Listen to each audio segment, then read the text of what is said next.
Hello survivors and welcome to The Blood Test, a The Thing podcast by Resident Evil fans for Resident Evil fans.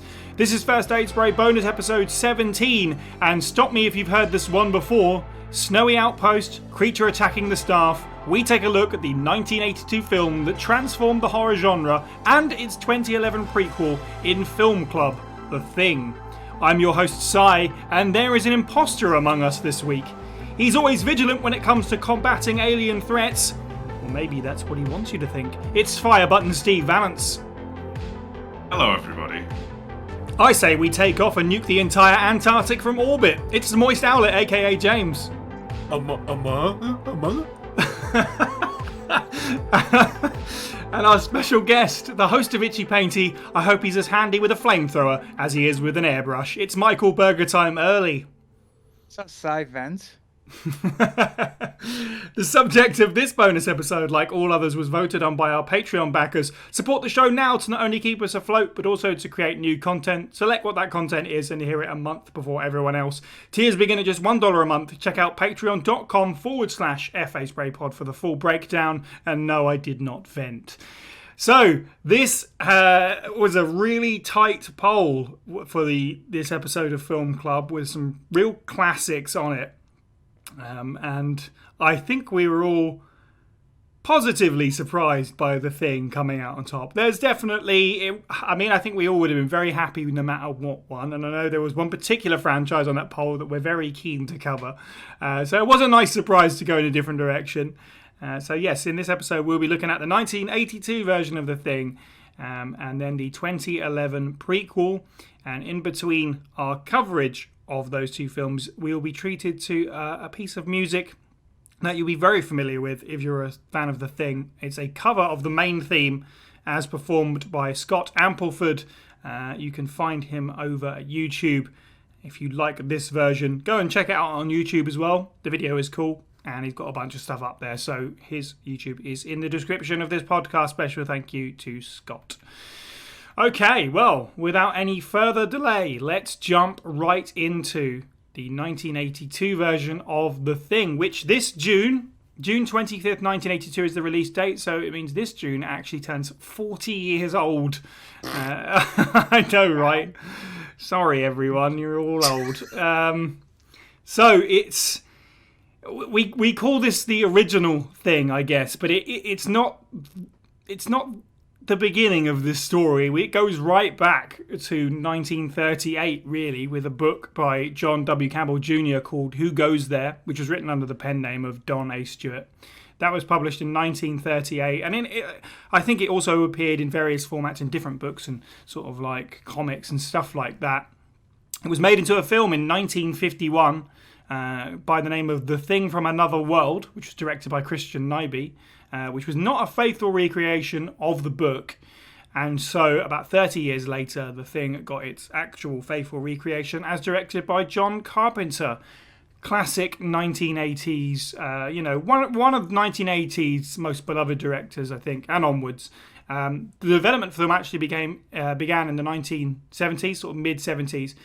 Carpenter was actually considered for directing from the off, but the studio went in another direction because John Carpenter was kind of considered a bit of an indie director at that point.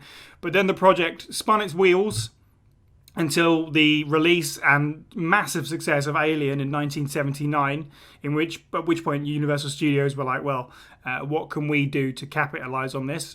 They already had the rights to The Thing and a half-finished project.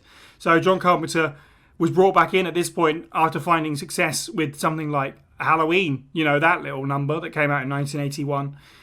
The budget for The Thing changed over the course of production. Universal originally put $200,000 of its $10 million budget to the side for creature effects, which was more than the studio had ever given to a monster film at this point. This later became $750,000 of its $15 million budget. Upon release, the film made $19.6 million at the box office, so it did turn a profit, but it was sadly pretty much panned upon release by critics. However, it has obviously gone down as a bit of a cult classic over the years, and it currently has an 83% score on Rotten Tomatoes. So before we dissect the film, Berger, I'm going to start with you for the obvious first question is, what's your earliest memories of The Thing? Like, do you remember seeing it for the first time? Oh, I'm gonna be honest. I don't know that I remember seeing it for the first time, but that's only because I watched this movie a lot Mm-hmm. as a kid. Like it was one of we just cycle through the 5 VHS tapes you have access to. Right. Um, so I've always remembered very much enjoying it, but for the obvious scenes of like the special effects and recently like when I watched it for this podcast, like critically, did I realize just like how good of a movie it is outside of that, you know? Mm-hmm. Totally. I approached you for this panel because I was like, I had this tinkle in my brain that was just like, I know Berger has feelings about The Thing, and I can't remember what they were. Oh God, it's my favorite movie. Well, there you go. Cards on the table already. But it was cool to be like, we're all going to watch The Thing, and then you were like, man, I can't wait to talk about this like immediately Oh afterwards. man. So, yeah, I'm excited to get into it certainly. James, do you have any early memories of seeing The Thing before this week? Oh yeah, so when it comes to 80s horror, yeah, I watched like almost everything when I was a kid. Like I shouldn't have watched it, but I did because my parent and my guardian they didn't really care about certification apparently. Right. And yeah, they just there were some movies because they would say to me, James, if this is too much for you, you let us know. And there was only one film that did that, and I won't say that on the podcast right now, but at a later date. But The Thing, I was amazed by it. I was like, wow, this looks real. Look at that. Oh my God, Yeah. it's terrifying. As a kid, and as I grew up, I would watch it every few years, and then I think the last time I watched it was before this week. The last couple of weeks was like 6 years ago. So it was nice to go back into both of the movies again because I had kind of a fresh mind because James hasn't got a good memory. Right. So my experience with it, first experiences with it were great because I was with people I trusted to watch the movie, and and it was also my kind of brand when I was a kid, growing into what I am now. Yeah. Steve, I imagine quite similar for you. You probably have got a long history with this, I can imagine. Am I correct?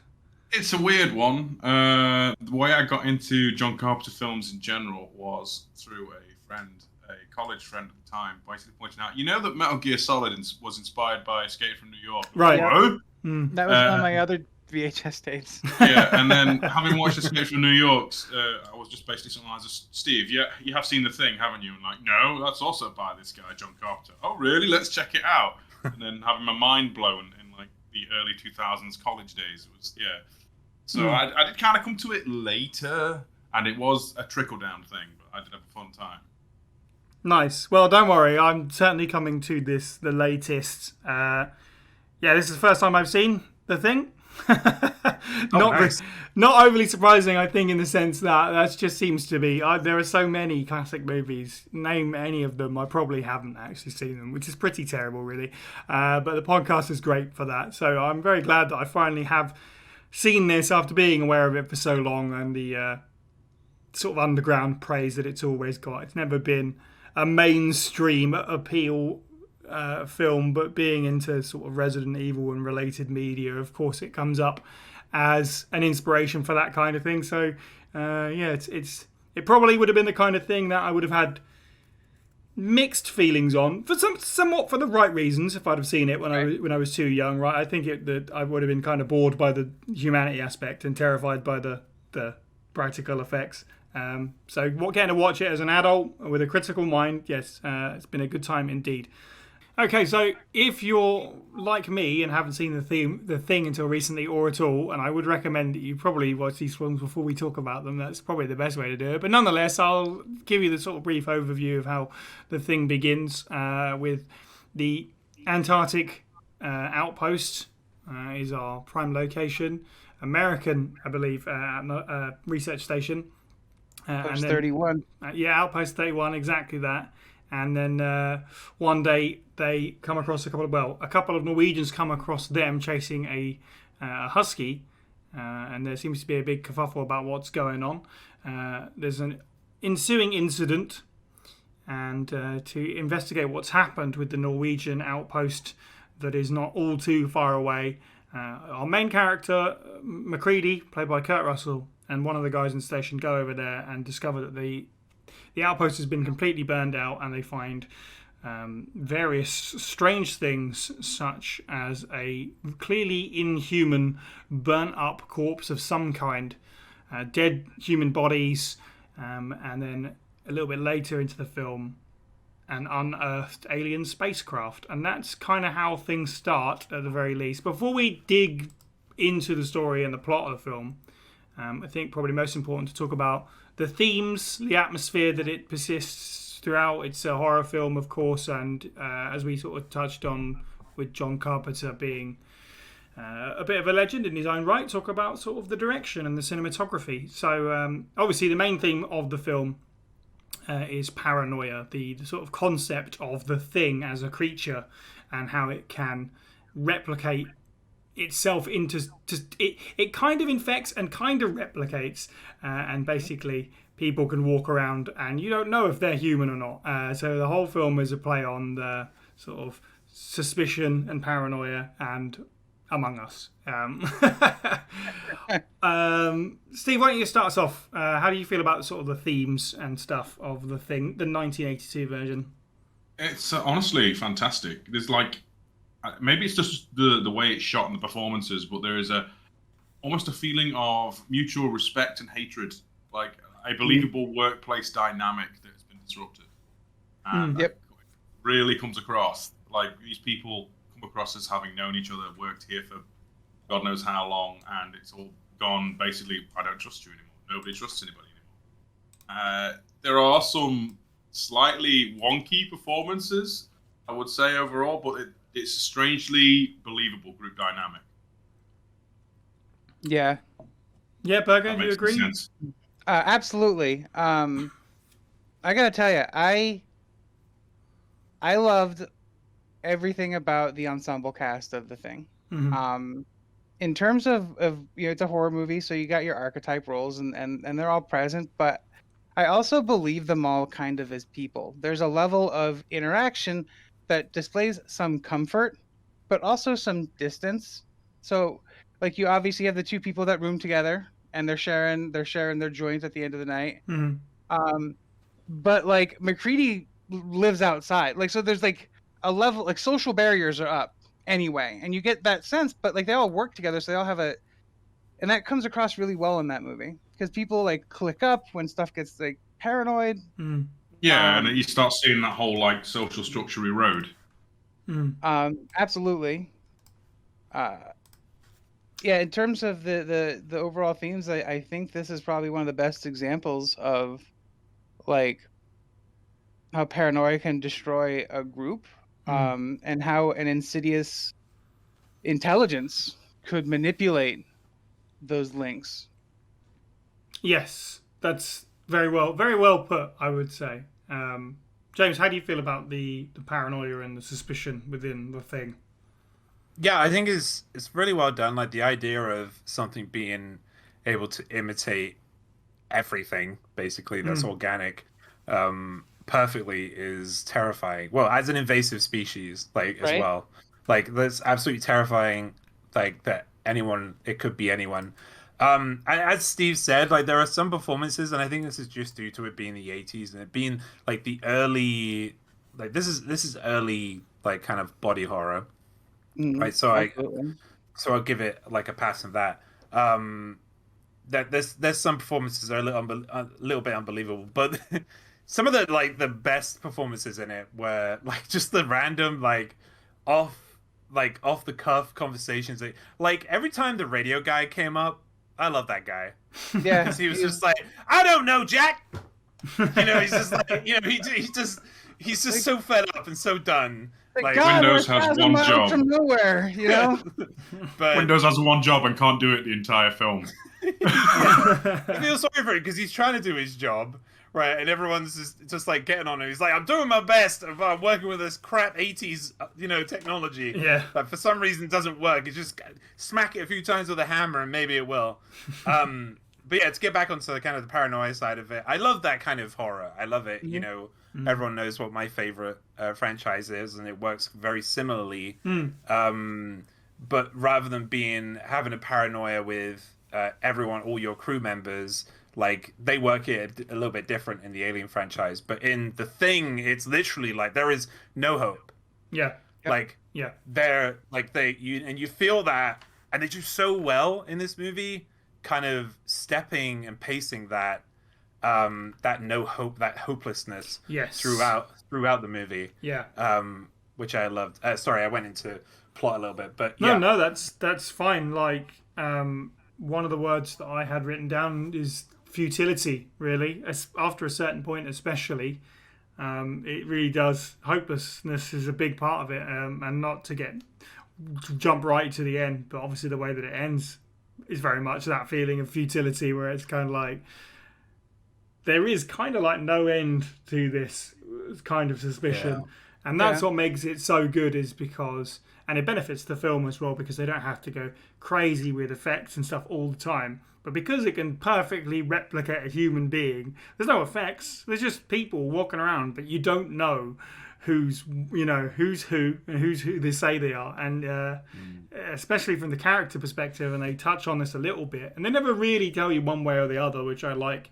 But it feels like some of the characters don't know if they're the thing or not, because you don't know if once it's cloned you, if you're even aware that you've been taken over, right? And I feel like that's touched on, and maybe not, maybe I just kind of interpreted that from it, but it's there's that kind of feeling, especially during the blood test scene, where everyone's worried that it's going to blow up in their face, and they think they're human, but maybe they're not, so that's another layer of it as well.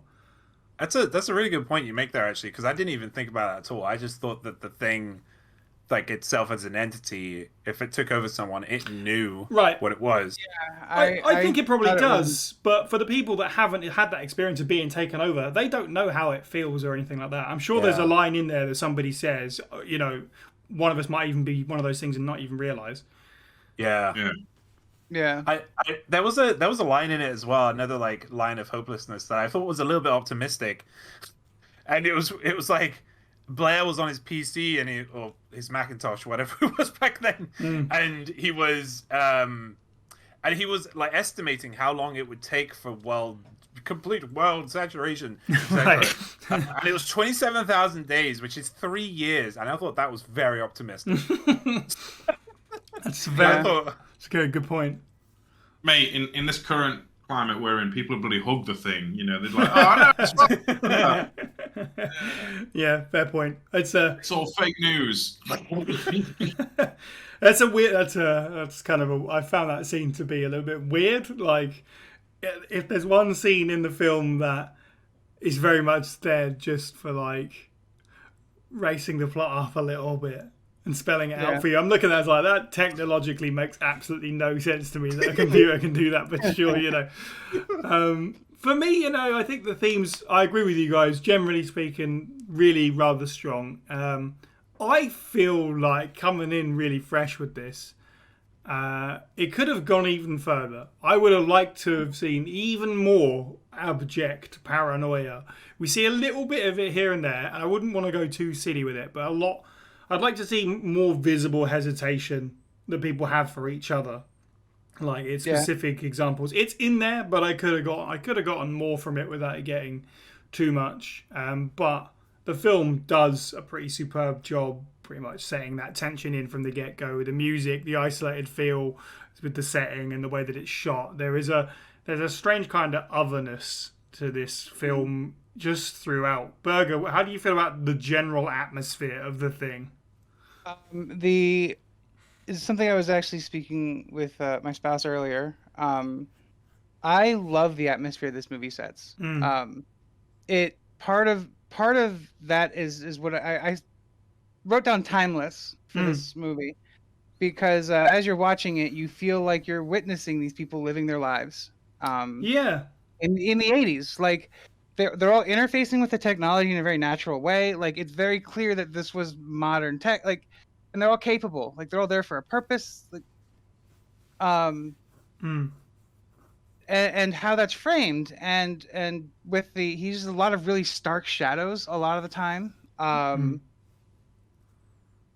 The creative use of lighting is, I think, part of what makes this look so timeless too, because like you said, this is early body horror, and the effects looked great, barring some like there's some like stop motion towards the end that's a little.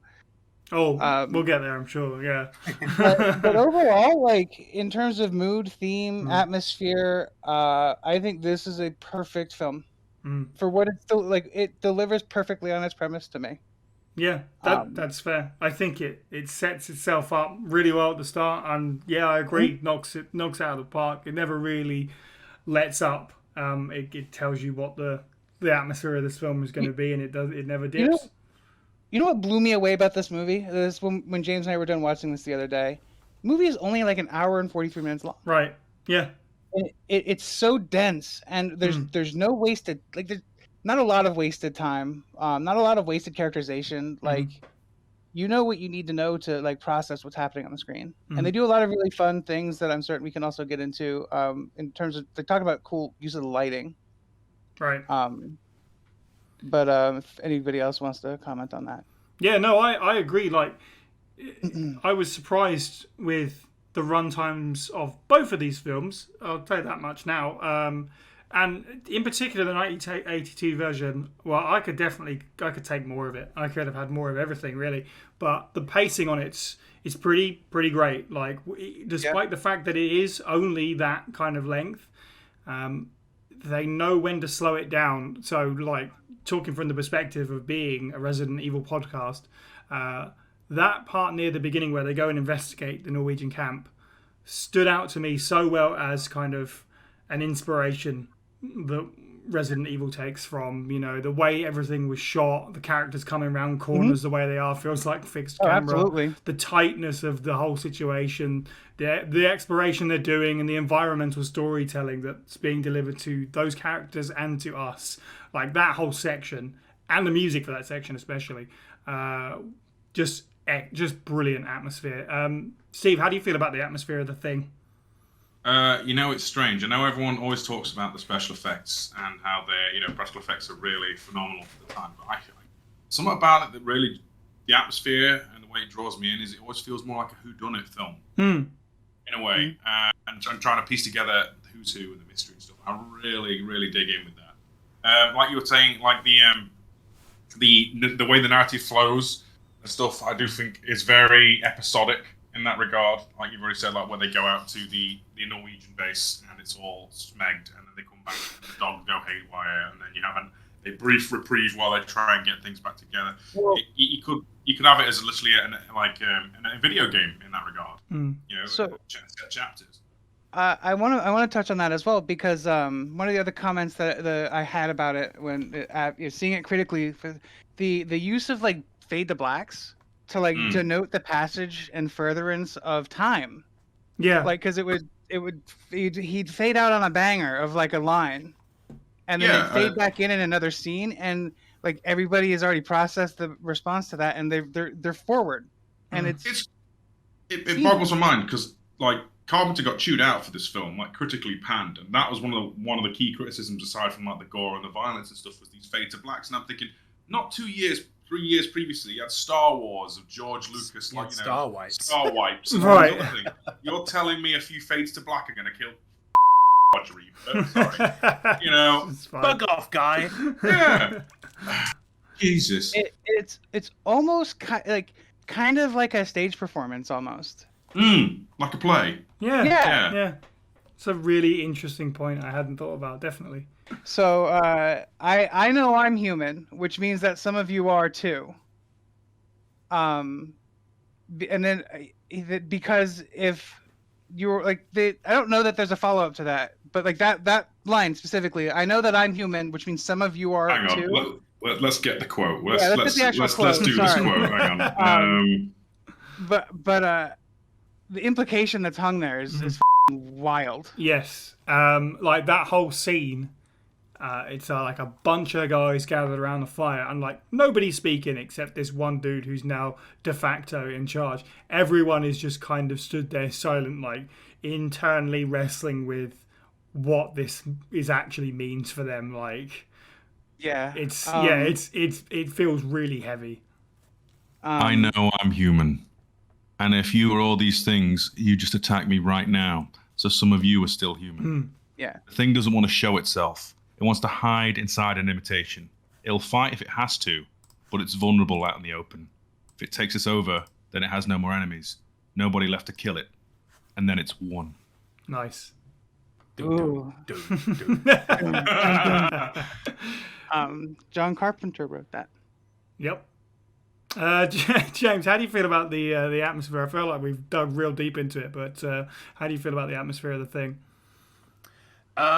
Yeah, in my notes, it's one of my biggest kind of pluses to this movie is how well it does with that. Like I mentioned a little bit earlier on about how it switches scenes, and to be you mentioned like transitions. I didn't even notice that at all, but I can definitely see like I noticed no problems with it, right? And it definitely sets scenes right. Like I clearly could tell the difference between each scene.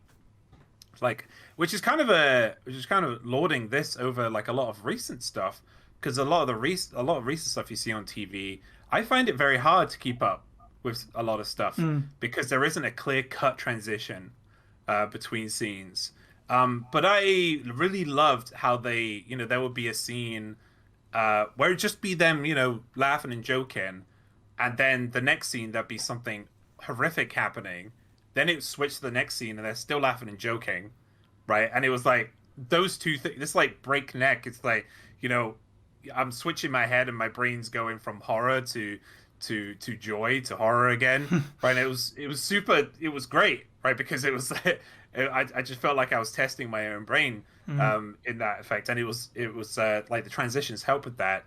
Yeah, and like in those scenes as well, like whether it be for joy or whether it be for the body horror aspect and the suspense of the movie, they did so well with keeping that feeling, especially with me anyway. Yeah, it's great. Like it's one of the best things about this movie is the suspense they keep, the atmosphere they have. Like they know how to use their music and their audio, and that goes the same for the sequel as well. When we talk about that later.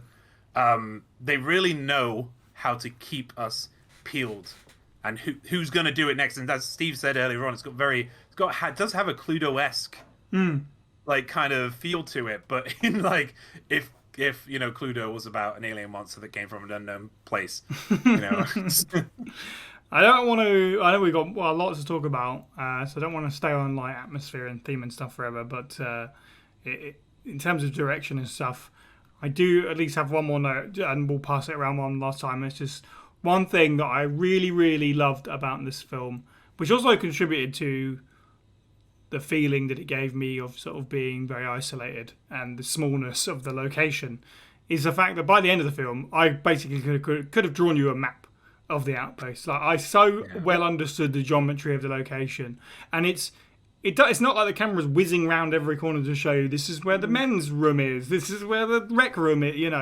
It's all just done in really interesting ways, and it kind of connects everything together. And it adds to the claustrophobia when it really shows you how small the location is, which maybe also kind of makes it sort of what you guys were saying about feeling a bit like a play as well, where it's just like this is the location that this film takes place in. It adds to the theme, but yeah, I just really appreciated that in the way that it was shot. Berger, take it away with cinematography and standout moments for that. So, talking about that, there's a lot of shots of people running down that hallway and like rebounding off that wall. Like you see them run down, they push off the wall and kind of go down. Talking about like framing a shot so the place feels claustrophobic.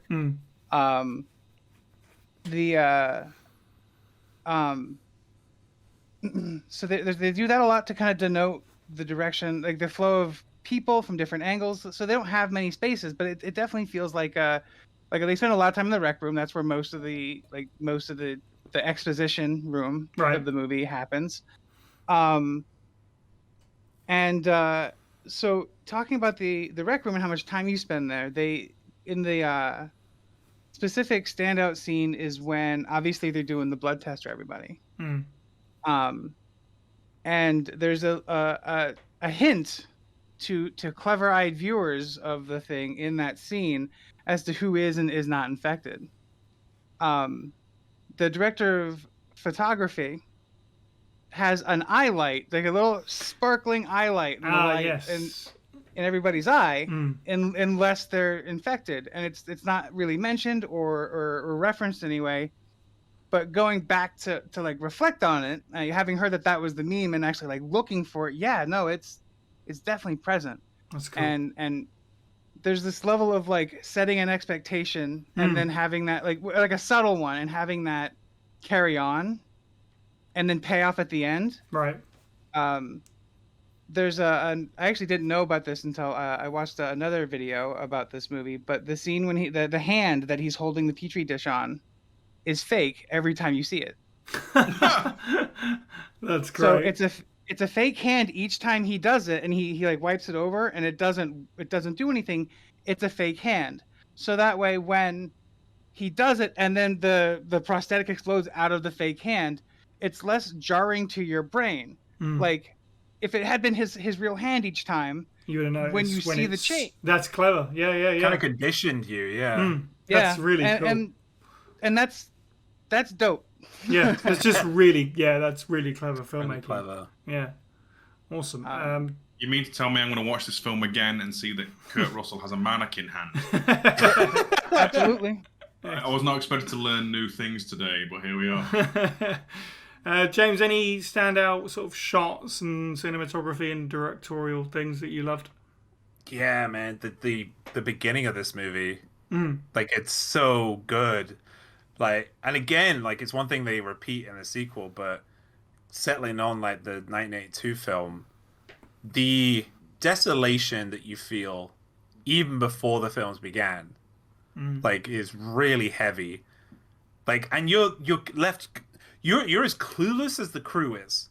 You're as clueless like as anyone is in this movie about what is going on. Right. And the way they do that is with like the cinematography and everything. Because you just get this vast... They're in the middle of nowhere.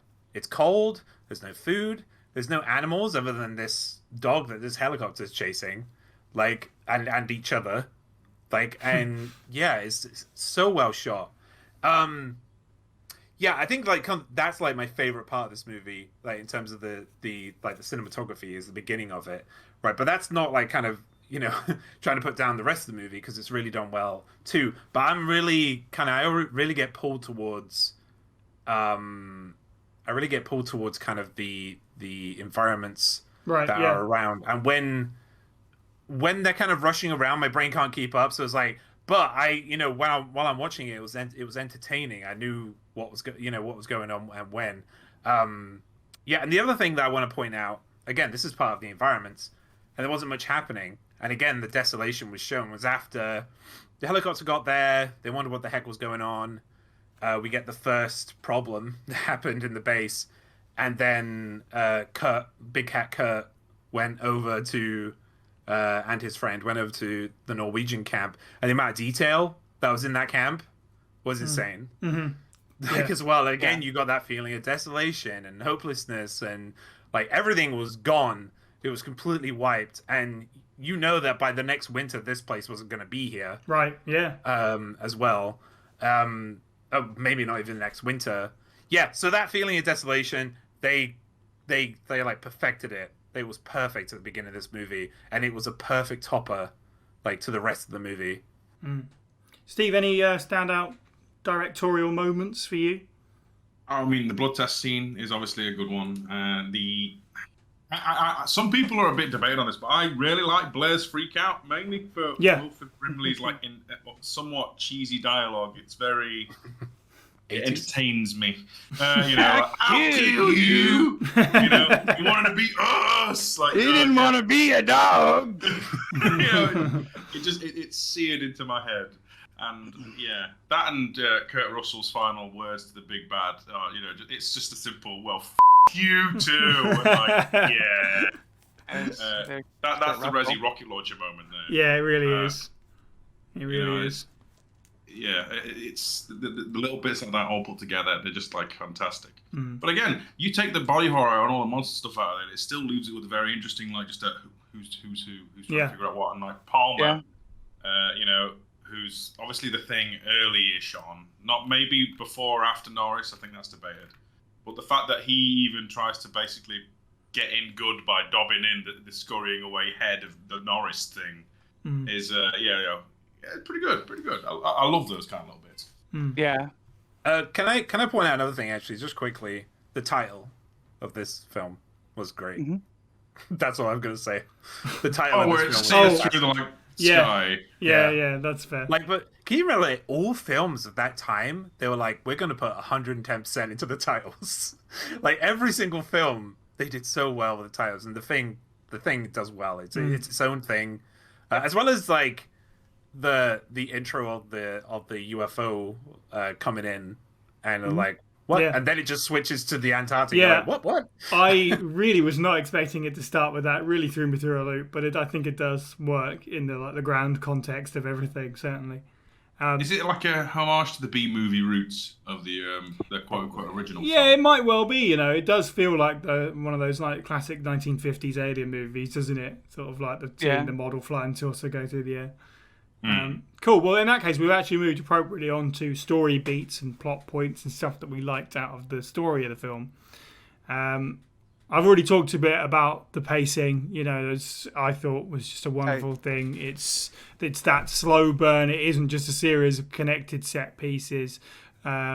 We've really sort of touched on the fact that no scenes particularly go on all that long, which is, I'm going to sound so old, but I feel like that can be a real drag with modern cinema. Another issue that scenes just go on and on because there's like juxtaposition dumps. And we don't really have particularly long scenes, and we don't really, outside of the computer scene a little bit, have much in the way of juxtaposition dumps. Characters talk amongst themselves. They get a moment to speculate about what's going on and kind of come to their own conclusions.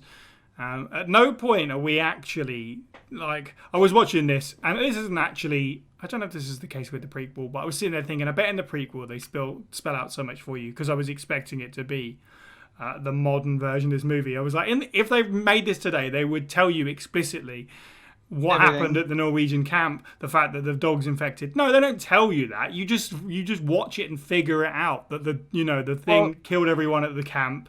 It took the form of a dog. They chased it here, and that's how it begins. They don't actually tell you that. You just kind of see it happen. So, actually, okay, adjust glasses. They do tell you that if you speak Norwegian. Yes, that is true. If you speak Norwegian, you know immediately. Yeah. Rip Lars, by the way. Rip Lars. Rip Lars. Lars is best boy. Best boy. He's a shit shot, though, as James thinks. Yeah, when you rewatch that scene after watching the prequel, it is kind of a shame to see him go out like a loser. Oh, man. And the helicopter pilot as well just gets jobbed off by a grenade that he drops. Like, it's pretty rubbish. The helicopter pilot's last thoughts were, God, Lars, you're so One of my notes says it must have really effing sucked going through all that at the Norwegian base to get shot in the eye to stop a spread. Yeah, pretty much. I felt so bad for him. Like, I remember watching it when I was watching it with Berger. I haven't watched it in years. When I watched it with Berger, I was like, what the heck is happening? Why is this guy doing it? Why is he running off? Why is he yelling? And then you watch the prequel and it's like, oh, yeah. Yeah, we'll get that makes sense. Yeah, we'll get there. We'll get there. One other thing that I also wanted to get into before I sort of pass it along is that whilst I'm saying that it's great that we didn't get over-explanation, maybe this is just me, but I never quite understood what the thing was actually doing.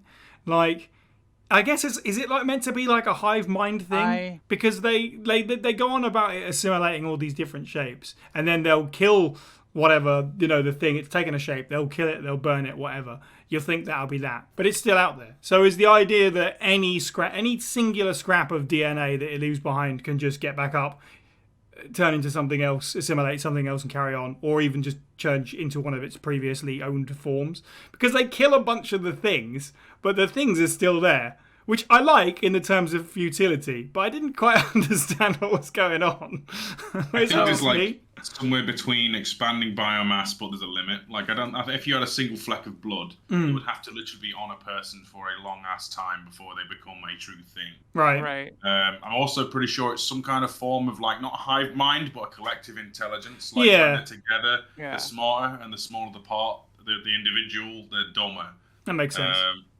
Yeah. So like I interpreted it as a singular intelligence. That was either I don't know that different parts of it are aware of other parts of it, but it is aware of what it is, and is actively. Here's my hot take. Is all it's trying to do is go home. Hey, that was Mike. Oh, you. That was what I said. I speculated that. Yeah. God damn it. Maybe. Yeah. Maybe. Well, because you take both movies in context to one another, and all it's ever trying to do is run away and hide, and it's being hunted down by these weird things that it has no idea how to comprehend, and all those things want to do. Yeah, I don't know. I mean, we haven't got to 2011 yet, but there's plenty of moments in that film where it's malicious and a lot more less benign than its original counterpart. I mean, you'd be malicious too if you got shot in the face 10 times. Exactly. And to be fair, even in the 82 film, it's in the Ken of 5 minutes, and it's like, yeah, let's have a husky snack. But so my speculation was that like this thing has come from, I can't keep it the thing because that's his name. This thing, like it's a spacefaring entity. Like it's gonna come to Earth, and it's not gonna care about us. It knows we're not spacefaring. Like we're like ants to this thing. Like, but right now it is weak, and it is trying to get home, right? And like and it's just dumb luck, right? That it crashed in the Antarctic, and then these Norwegians and these Americans found it, right? And it was still weak. Like I kept on thinking last night, like how strong would this thing have been at power level 9,000? How like it wasn't at peak, and it never was. So I'm very interested to see what it would be like if it was. I mean, it never espouses like its true motives other than eat and build a spaceship. Yeah, but because that's all it's trying to do. It's trying to survive, right? Yeah, it's trying to get away. Yeah, I mean that's what makes it scary, right? In its own kind of way. It's just, even if it is just trying to live, it does pose a threat in that way, and it does cause all this chaos. So, because you gotta think like how we would, like if we were in that situation, like we were just starving, and we were hungry, we were thirsty, we would strike out, we would go anywhere. To be honest, we do that anyway. But hello everybody, and welcome to the Thing Apologist podcast. The thing did nothing wrong. The thing did nothing wrong. You're right. No, but like it's just an interesting speculation because like I think a lot of folks would they would take this film at like face value and go, we might like to look at this as just like a a body horror movie, which is fine. But it's also interesting to speculate what the thing is going through as well. Yep. And Yeah, and so to that end, like part of what made me like have that thought process was like you can kind of see it learning from what it learned in 2011. It implemented that in. We're so far off topic now. Sorry. It's okay. We'll come back. Don't worry. Yeah. Trust me. There is a pin in this. There are things to get back to when we talk about the other film. Let's focus on the plot of the 1982 thing. I know we talked about awesome and amazing. A lot of various moments already, but let's sort of dive into some of the story points that we loved and maybe didn't like as much, or maybe that's just me that has a couple of bits that's like. But no, the only one. All right, James, what stood out to you for good and for bad in the 1982 version? Men. There were a lot of men in this movie. Yeah, all men. And even in the 80s, there were women working in the Arctic, in the Antarctic. So I would have liked to have seen more women. I think the only lady voice in the entire film is the chess master. Oh, that's, Right, yeah. I mean, they win at chess and then get whiskey down their CPU for it. I'll go into like the positives first. Like, so there are a lot of like really cool like kind of story plot points that I've put down. I love that this was present day timing. This was set in 1982 and it was released in 1982. That connects with the audience like really really well. And This I could said be it happening today, like at exactly. the time. Yeah. Also that the cast was in as much confusion as we were. I mentioned this earlier, but I love that. But then there are some things that really bothered me. Like back then, I know we can put this on it being the 80s, but back then people still wore hazmat suits. They still wore masks, you know, especially in the kind of environment like that. It really bothered me they didn't have any protection whatsoever. And I know it was kind of, you know, we're manly men and we're, you know, rah, you know, but it still kind of really bothered me. And also I really didn't like that the dogs were the first victims. I don't like seeing animals of any kind getting mutilated or anything like that. I know it was meant to be shock value and I appreciate that. But I don't like that. I love dogs. I'm a dog person, and even if it was any other animal, I wouldn't like that. But yeah, and there's like a bunch of other stuff, like kind of what I call, even though this came out before, what I call the Walking Dead syndrome, which is not talking about things when they should be spoken about. Like the blood test thing, the guy thought about it. Blair thought about doing the blood test, but he didn't do it. He knew what was happening, and he didn't mention anything. He just went off his rocker, like, and it bothered me because it was like, well, you know, because later on he's in the shed, and he kind of calms down, and by that point he's probably already been got. Yeah. But it just really bothered me that he just went off because he was so conservative when we were first introduced to him, and then he just turned into this crazed, like, man. He went from the smartest person in the room to the most insane. Yeah. Quick. So like, and it was wild to see. But I have some headcanon for that. Okay. So I interpret that as like him either kind of being aware he is infected and like is slowly losing that battle in his like going down in terms of insanity. Because like you can think about how that would be self-serving to the thing as well, like destroying the radio equipment. Like, yeah, sure, Blair wants to do that to keep anybody from getting out or, you know, calling for help, but also if you're the thing, you can mitigate risk by destroying that. I suppose actually, you're right. It's an interesting point. Yeah, to keep it from getting to the mainland was his goal, though, wasn't it? Like, at least it feels like it to me. And that was also like kind of a big problem for me, was like not knowing.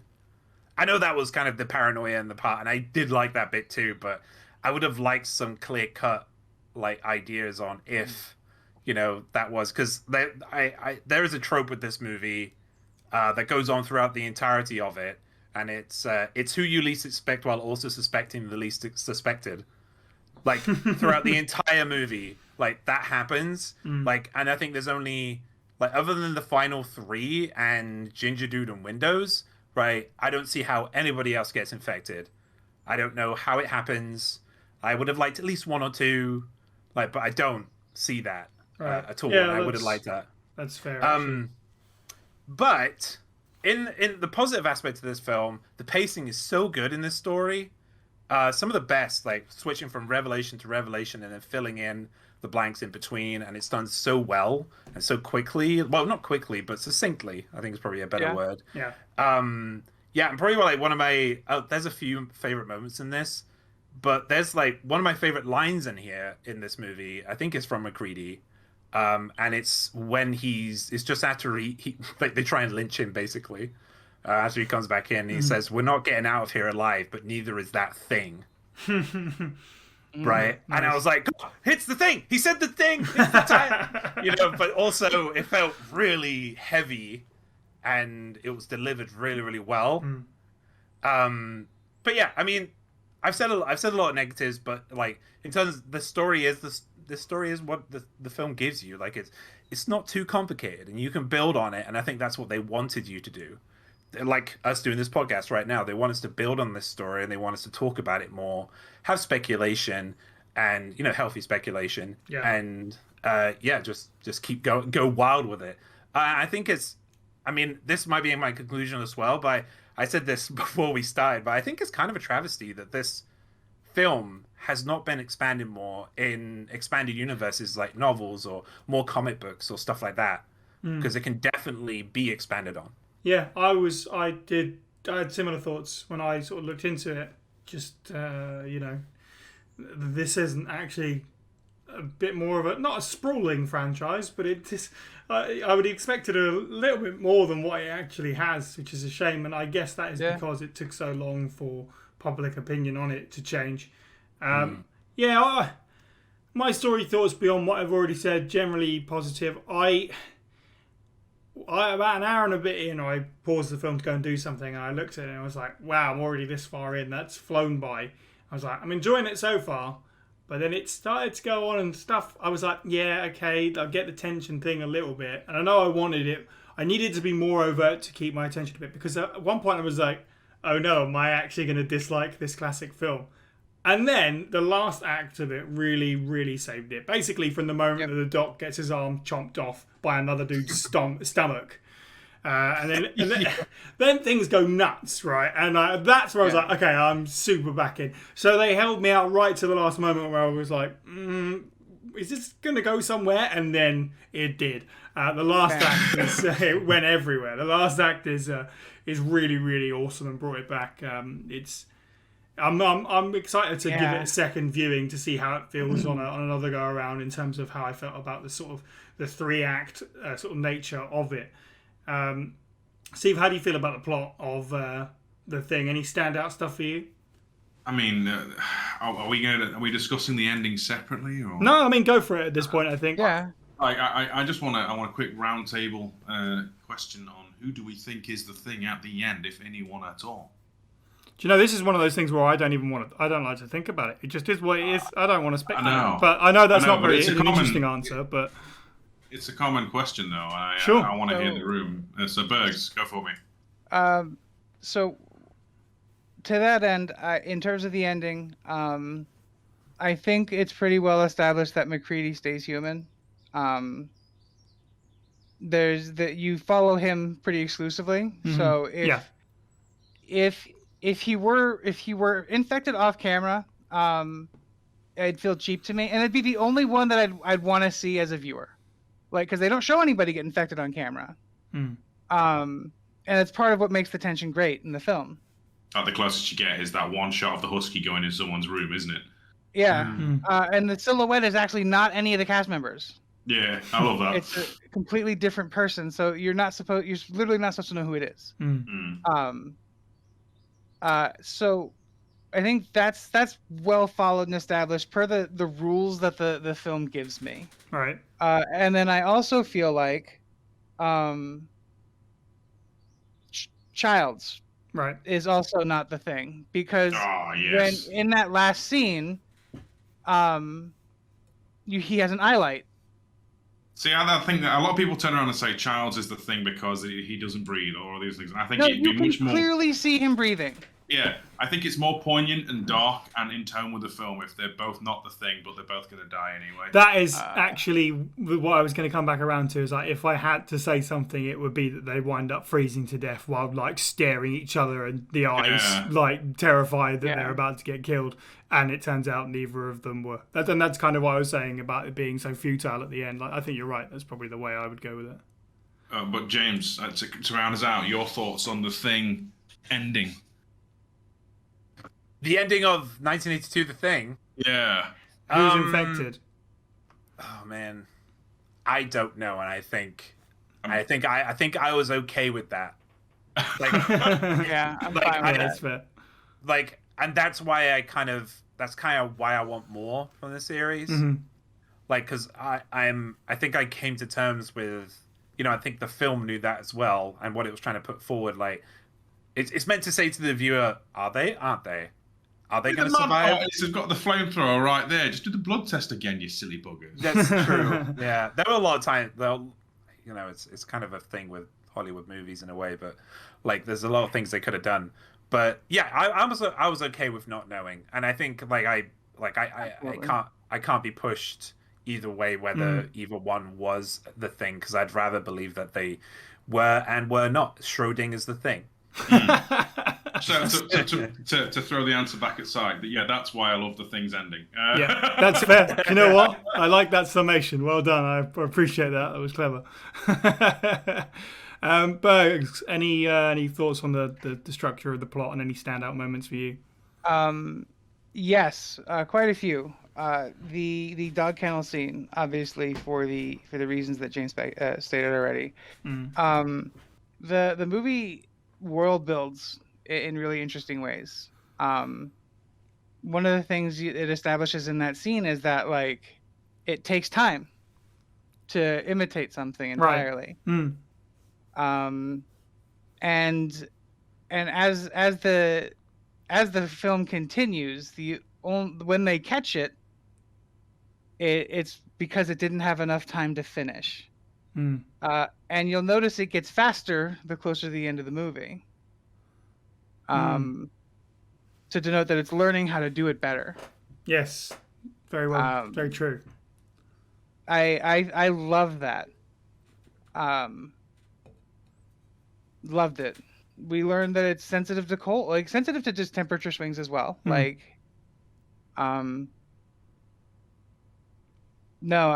the how it behaves is to me is like a big standout. Like, from when it's a dog to and how it interacts. Like and this is literally all speculation because they don't actually indicate any of this actually, but you kind of, you're almost forced to speculate as to like what it's thinking. Yeah, it makes you watch it a lot closer. It makes you watch everyone a lot closer, like the cast is doing to each other. Trying to figure out who's what. We're doing that as an audience. Makes you want to watch it again. Right, it does. Absolutely, 100%. It's terrifying to me that it has the capacity to the engineering knowledge to like literally cobble together a tiny spaceship. From bits of radio and 1982 tech. Absolutely cool. terrifying. Wow, I completely forgot about that. Exactly. I had that thought when James and I watched it again. I completely forgot about that scene in the movie where they see that he tunneled down and made a little base. Yeah, that's really cool. Oh, sorry. Anything And the else? ending, obviously. Yeah. I'm with y'all. I really don't care. I think the ending is perfect. I think it's a perfectly, like, talking about it not having more space as a franchise. Like, I think it itself is a perfect experience. Yeah. No, I mean, that is completely fair. Before we move on, let's just sort of staying with story, actually more specifically getting into casting characters, just a little bit from everyone, if you have any thoughts on the characters and performances. I know it's been touched on by some of you guys already. I disagreed that some of the performances are wonky. I didn't find that particularly at all. Nothing really took me out of the film. I don't think that most of the cast has a personality, to be honest. No, I think we don't learn They're not enough. archetypal, are they? No, They're they're just kind of, and that's not a bad thing as such, as you were kind of saying. They are just a group of human beings who work together. We don't really learn a whole lot about any of them, and that's not really the point of the film. We're not there to become friends with all these guys.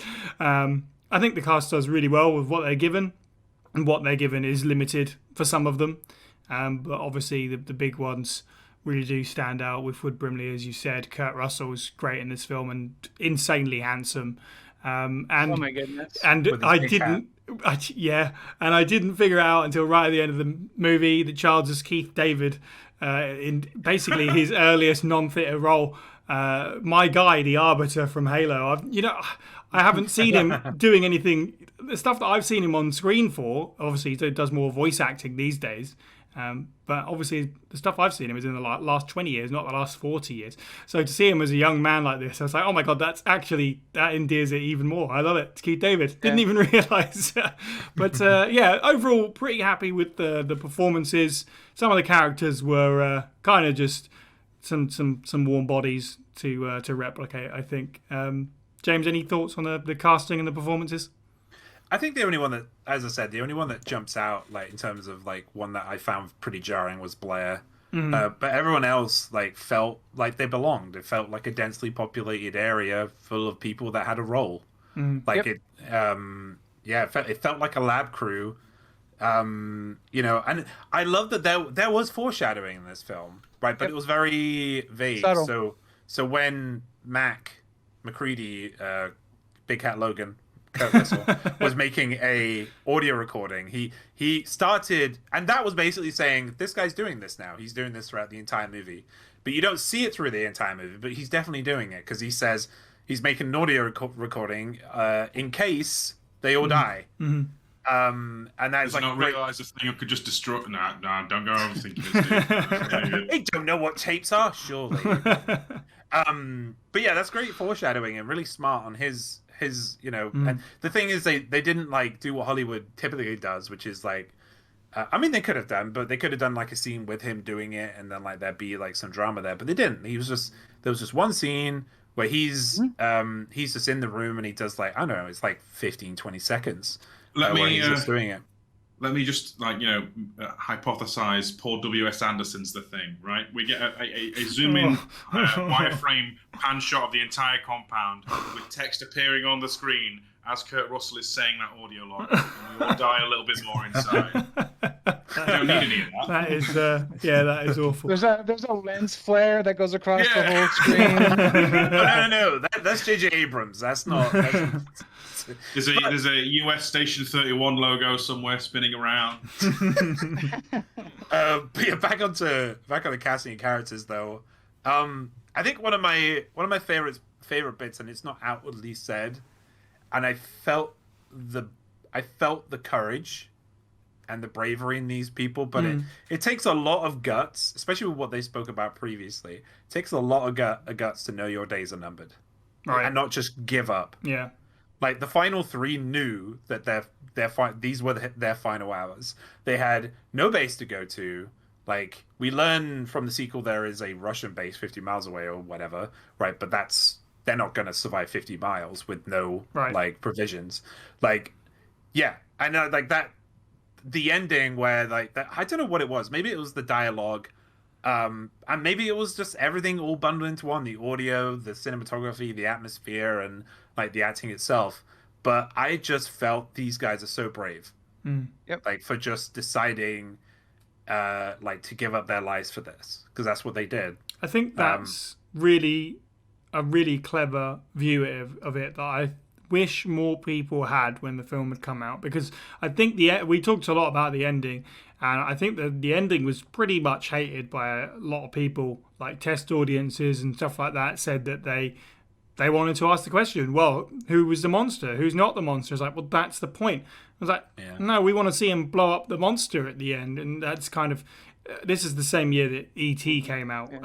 Big, happy, positive alien film. It's just not what cinema goers were interested in seeing at the point. But it's important that the film had the ending that it did. And I think what you've just said there actually adds some real humanity to it, in the fact that they face their own mortality, and this is what they can do, is to stop this thing as best they can, and to hell with themselves, kind of about it sort of situation. Right.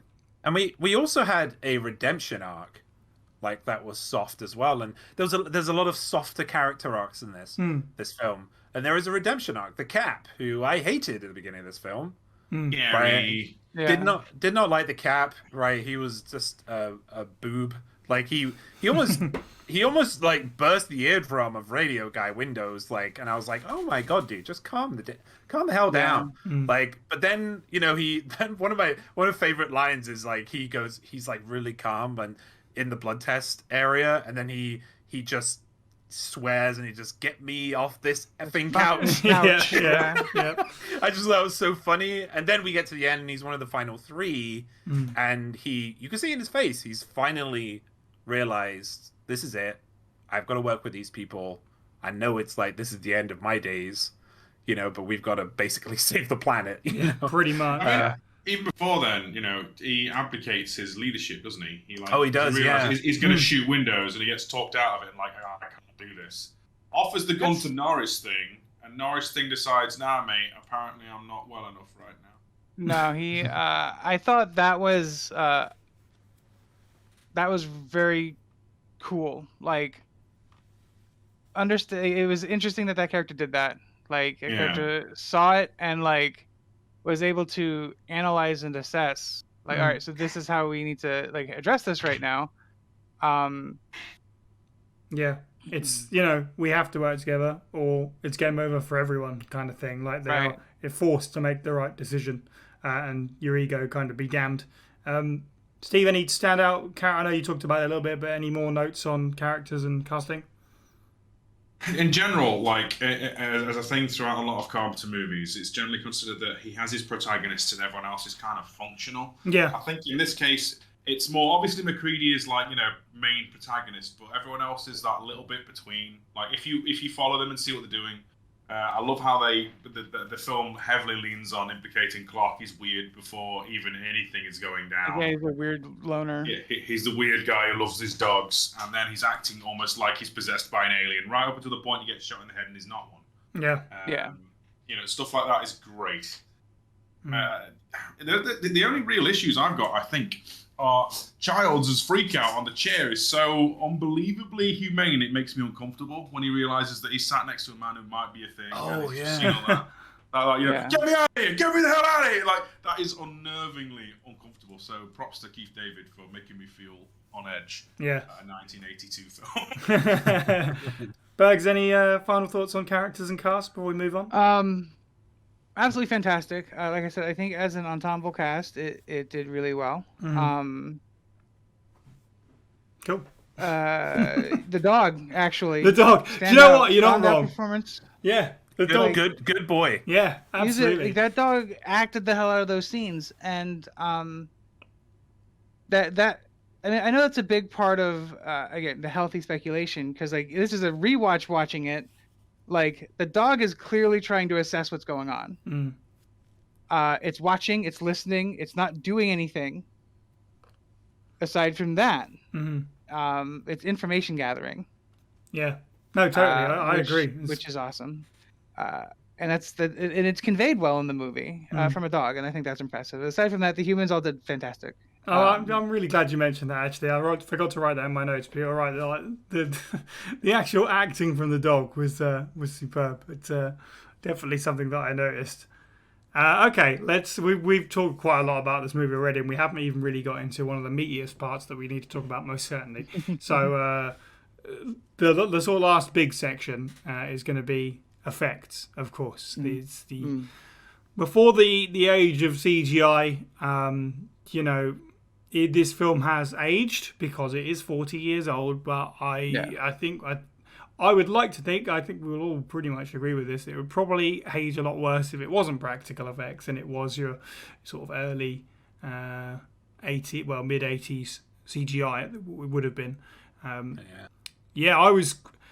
You know, it ranges, obviously, because, again, it's 40 years old. But that being said, there were things in this that really impressed me from someone... who has seen a lot of practical effects in movies over the years. Stuff that I looked at and went, wow, like how do they actually do that? Like, you know, I know that's not CGI. Stuff like the tendrils when they come out of the dog thing, which if I understand correctly, they did it and then sort of as they push them in and then reverse the footage so it looks like they're all like flying out and wiggling everywhere. I was like, of course, I mean, it's obvious now I know that, but looking at it I was like, wow, which is exactly the effect that you want. And also special shout out to the head of Norris thing when it hits the floor. Tongue like tongue grabs like a chair leg and like pulls itself along. I was like, that's so good. The film was really criticised for being gratuitous with its gore. And it is to a certain extent, which is obviously kind of the point. It's a body horror, the first big body horror film, really, of this kind of budget, especially. But also, it's really not gratuitous at all by today's standards. Like, this is way ahead of its time in that sense. There is a lot. I kind of touched on it really earlier when I was talking about the third act when things get mental. But before that, there's like a large swath of time with basically no effects at all. So it does feel kind of minimal in places in terms of what we see today and the amount of stuff we see in films today. But when we get to all the melting faces and the the head chomping thing where the guy lifts someone up in the air by his head, like, it's fantastic. It's absolutely ridiculous, but it looks great and it absolutely holds your attention. Berger, what are your thoughts on the practical effects of the thing 40 years later? They're amazing. And again, I say this as I've said it already. Like I say this in knowing the context of when the film was created and what to expect from that era. Like, you compare this movie to stuff that even came out after it, stuff that came out after it recently, named after it, and it's better than what you see in those other projects. Again, fully understanding the context and like what it is, it's. Oh my goodness, it's such an incredible example. Like, everything is gross and the detail on it is immense because there's a lot of really like fast, close shots of what it is. And like, understand, to you're thinking about because I know you know a little bit of how the sausage is made. So behind the scenes, you're like, what's going into each of these scenes, and I think that it's delivered well upon. I'm terrified of it, and like it does so much. It does so much to defend itself, and it's all great. Yeah, I agree with what you were saying, sort of there, the way that it's kind of like you were inferring about the way that it's shot. Obviously, it helps it massively as well, because at no point did we really get too much of an idea of what the hell these things even really are. Like, the way it's shot is not just like, boom, here's a good look at it. Every single one is like, you see bits and pieces. Even just like the bodies that they're dissecting, you don't get a clear look at what it was. Just bits and pieces, highly detailed bits and pieces, which really, really helps. I think it was like the head effects guy I was reading said that basically they didn't want to just put a man in a suit, because it's, as you said about the sausage being made, it's a guy in a suit when you see something walking around like that. But no, instead they've made these unworldly animatronics and puppetry stuff that really sticks with you, and it's a little bit disconcerting, because you don't get a proper look and a proper understanding of what it is, which is exactly what they were going for. Steve, what are your thoughts on the effects of the thing 40 years later? Is it hyperbolic to say cultural touchstone that wasn't appreciated at this time? I don't think so. Like, we all know how amazing the Alien is. Whenever we get around to talking about the Alien on the Alien podcast, James is going to probably sing his praises as much as we all are. Yeah. And the thing didn't get that. And despite that, I would say there's only really one effect in the film that kind of draws me out a bit, and that's when Windows is lifted up and you can clearly tell it's some kind of ragdoll. Right. Everything else is phenomenal and like awe-inspiring to look at. Same token, it's got its own distinct style. It's not a man in a suit. It's not leaning too hard into the sexually disturbing imagery of Giga, so it's got its own distinct aesthetic that is not touched upon much except in our beloved video game franchises, particularly the tentpole one of our podcast. Yeah. Down. Some of that stuff is great. I would argue it's stronger than The Evil Dead by a wide margin. Some of the Indiana Jones face melt scene maybe comes close, but nowhere near as like in your face terrifying as this. Visceral is a good word. I've already ranted a bit about the way this film was received back in the day, but my God. What crap? What were they on? I mean, I know this film also, not only did it contend with E.T., it came out the same week as Blade Runner. Yeah. So it was already like, it was not having an easy deck stacked against it. But Jesus Christ. Like, you look at the way that dog thing forms, just that stuff alone is it's amazing. Terrifying. Then you get to the Norris thing. I would argue, mate, if you had to pick one thing that was a bit rubbish, it's probably the Palmer thing, but it catches up because it's in the blood test scene. That whole scene's just got a mishmash of every right little scent to just make it terrifying. The stop motion at the end with the giant final boss. We shoot the dog for massive damage or throw TNT at it. Right. So underappreciated. Despite the fact that it's had a massive influence on the game industry to this day, like through the Resident Evil franchise, Dead Space, God knows how many other things. Right. But Any the of first two come to mind. You know, it makes me mad. Yeah, so of course, the dog thing referenced in Resident Evil 5 in 2009, which is the Ajulia, pretty much just the dog thing with the way their heads split open. And even as recently as 2019, the way that the Ivy from Remake 2 kills is really reminded me, well, or vice versa, of the Palmer head chomp thing, the way its head splits. Yeah. I was like, wow, like they're still taking bits from this film all this time later, which is really, really Someone cool. needs to mod like your character model being flung in the air like one of those wibbly woo men outside car dealerships, just to get the full effect. You know? Listen, we're gonna sit here not gonna mention the tentacle aesthetic that's established. Oh God! Sure, yeah. I Like, mean, you talk about not sexually aggressive, but I would agree. But when you think about that kind of thing, that feels intentional. A bunch of dudes trapped in an outpost with no women, and there's tentacles everywhere. It is interesting. But also just in terms of like how tentacles are prevalent and also in Resident Evil. Right, totally. And how they're depicted too, because it's like always like that under the skin squirmy thing. Yeah. It's got a weird fiber optic like inner tentacle flesh, isn't it? This like Yeah. not massive throbbing pulsing things, but like No, almost sure. evil spaghetti. Like, you know, one of the better terms, like Norris's neck and the dog thing. And, Right. goodness. James, any thoughts on evil spaghetti 40 years on? I'll go more into kind of the sexual side of it later on, potentially, but not, and it won't be about this because I want to give the new movie something because it does have a lot, but yeah, like the attention to detail in this movie is great. I think one of the first shots that made me go, whoa, okay, I can see the quality of this is when you see the mutated body they find at the normal. I can't remember who it was, but it was Egvard, wasn't it? Adam and Edvard, yeah.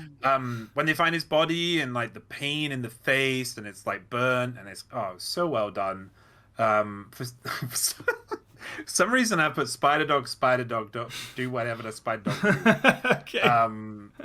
And it's made me laugh. But yeah, one of the things I put down here, which kind of to kind of zoom out a little bit on the entire film, this creature is chaos incarnate in what it is. And I don't know if they whiteboarded it or blackboarded it back then, whatever. But this movie portrays that within the characters as well. Like as soon as it throws its chaos in, everybody else, also goes wild, and that's because of the character, the monster designs. Yeah, because the monster designs are so chaotic, and they're just like, there's no rhyme or reason why they should work, but they do. Yeah, I just thought that was kind of a thing to mention because it is chaos in what it is, and it does what it wants, not what anyone else wants that tells it, and it never will either. Yeah. And those things to draw attention to for me, like when it comes to the details, like we're talking about Resident Evil, like the dog when it's in its final form, before they flamethrow it. You could see all these eyes opening and closing. Yeah. Like on this thing, and it was gross. I loved it. And throughout this entire film, it made me squirm. And I want to be made to feel uncomfortable. Like, I mean, well, to an extent. I do want to feel uncomfortable in a horror, especially a body horror. I want to squirm. I want to feel like I don't want to watch the screen, but yes, I do. Yeah. I think, not to go like a million years back, but I remember distinctly talking about this on the Resident Evil 2 remake podcast, how the lower sewer, which is like covered in organs and flesh, it's pulsing and stuff. This area in the game very much always put me on edge, and now I think I know why. Because of this bloody film. Mm-hmm. Yeah, that makes sense. Totally. And I was the same as you, Steve, by the way. Everything else is great about this movie in terms of practical effects. As we all know, practical effects are far superior to CGI, and they always will be until we actually, get better at CGI. But the bit where Windows is getting grappled and you see his straw legs So Yeah, it is silly. it really threw me. Um, But other than that, like everything else about that scene was perfectly done. With what they had at the time, there was no way they could have made it any more perfect. It was great. the other cool practical effect that I had a note on was the arms. When the guy gets his arms broken Yeah. off, they actually had an Oh, extra geez, yeah. with no arms in that scene. Yeah, yeah. So yeah, it's a really Yeah. again clever filmmaking. They hired a 2-arm amputee and put a mask over him, which if you freeze frame and look at that, you could tell it's a mask. Yeah. Because it happens so quick. It's like maybe 30 microseconds of shot. You wouldn't see it unless you're looking for it. It's pretty good. Accurate, Steve. Yeah. Okay. We've gone quite long on the first film. We've still got another one to talk about. So I did want to talk a little bit about the music, but let's just keep it really, really brief. I'm pretty sure I can just sum up my themes about my feelings on the music on the fact it's brilliant. It's brilliant. The soundtrack for this film is stunningly good. The main theme, especially, I'm kind of saddened that this isn't something that I was really all that aware of until now. I don't think it's quite as up there with like Tubular Bells and stuff like that, but it's pretty close. It sets the mood so well. And yeah, just the music throughout's great. I've been listening to the soundtrack all week because of the film. I can't put it down. It's really incredible. Bergs, thoughts on the soundtrack for the thing? Just briefly. Briefly, to not rehash it, John Carpenter's soundtracks always slap. Yeah, this that's one fair. also slaps. Yeah. You said it. Yeah, like, I was surprised. I didn't realize sorry to cut you off, but when the credits came up, it's like theme composed by Ennio Morricone, and I was like, wow, I didn't know that. Yeah, he wrote some stuff, but they kind of like didn't use it, and they kind of took his writings and turned them into John Carpenter music, and both of them are fantastic composers, but I think they went the right direction that they did with it. So like there's a quote from John Carpenter indicating that he always views his scores like wallpaper. Like it's meant to dress the scene. And the like you said, it carries it along. It just pulls you and keeps you and it like builds the scene and it feels good. No, I'm here for it. Yeah, especially the Resident Evil music that plays in the Norwegian camp, which is just as I'm not the only one who thought that. Great. Yeah, no, I was going to say that. That's why that scene feels even more like that Resident Evil took so much from it, because the music just feels like it as well. Steve, any expanding upon the soundtrack other than it's superb?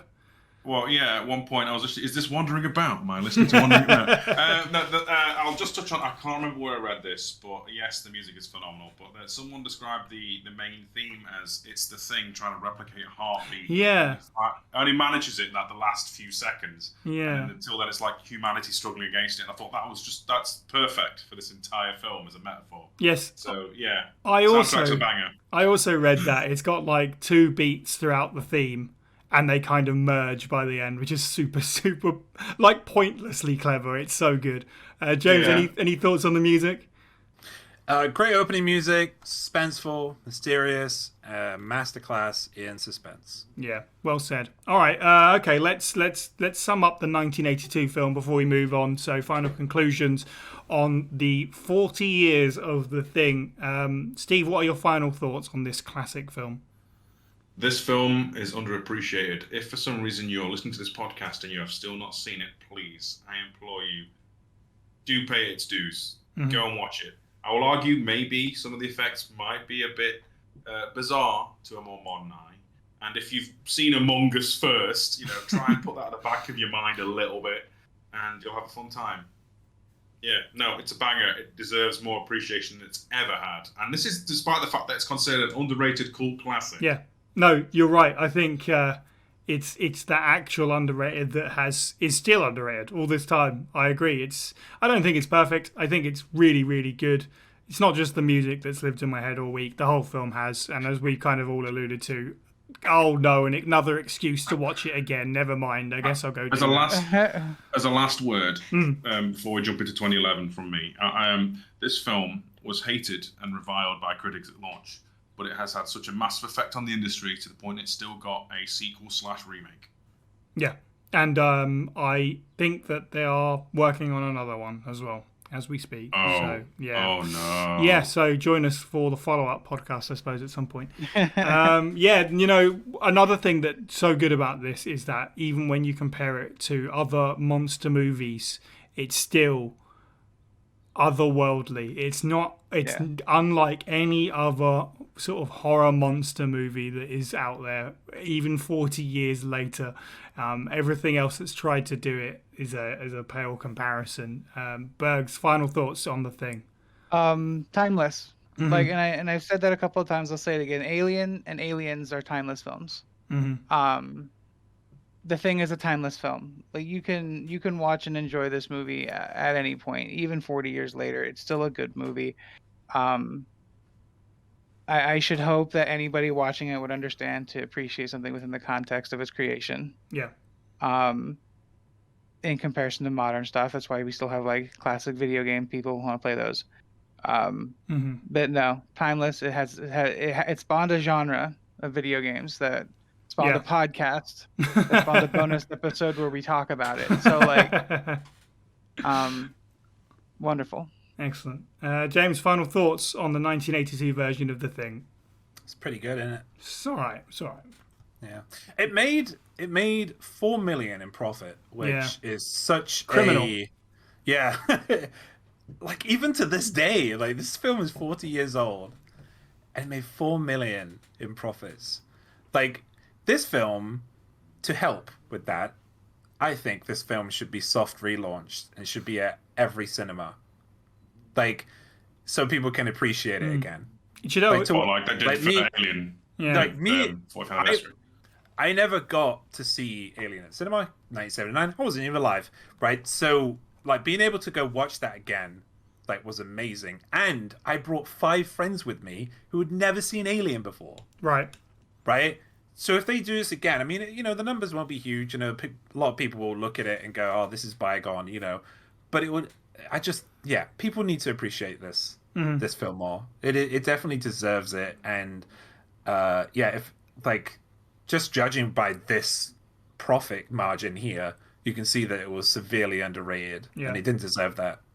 Yeah, I'm with you. It's, we've covered it rather accidentally at a wonderful time, considering it turns 40 this summer. So, yeah, hopefully it gets some kind of return to cinema, because I will probably be doing the same thing, and I will probably be dragging people with me that have, no doubt, like me, never seen it before. So, masterclass is definitely the word.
Okay, so let's jump ahead a whole bunch of years to 2011 to cover the film's canonical prequel, also titled The Thing, or The Thing 2011, if you like. Directed by, and I hope I don't butcher this, Matthias van Heiningen. He actually was tapped to direct the sequel to the Dawn of the Dead reboot that we've actually previously covered. What do you know? Which is the film that has eventually become Army of the Dead all these years later. But the actual sequel was pitched at the time of the Dawn of the Dead remake success, but it fell through, and he asked his agent for any Alien or The Thing projects and got a gig working on this, which was being developed by the producers of the Dawn of the Dead remake as well. So it released, much like the original film, to overall negative reviews. It did make 31.5 million back of its 38 million budget. So it actually, unlike the original film, did not score a profit.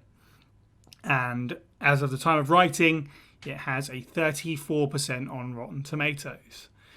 So let's get into the 2011 version of The Thing.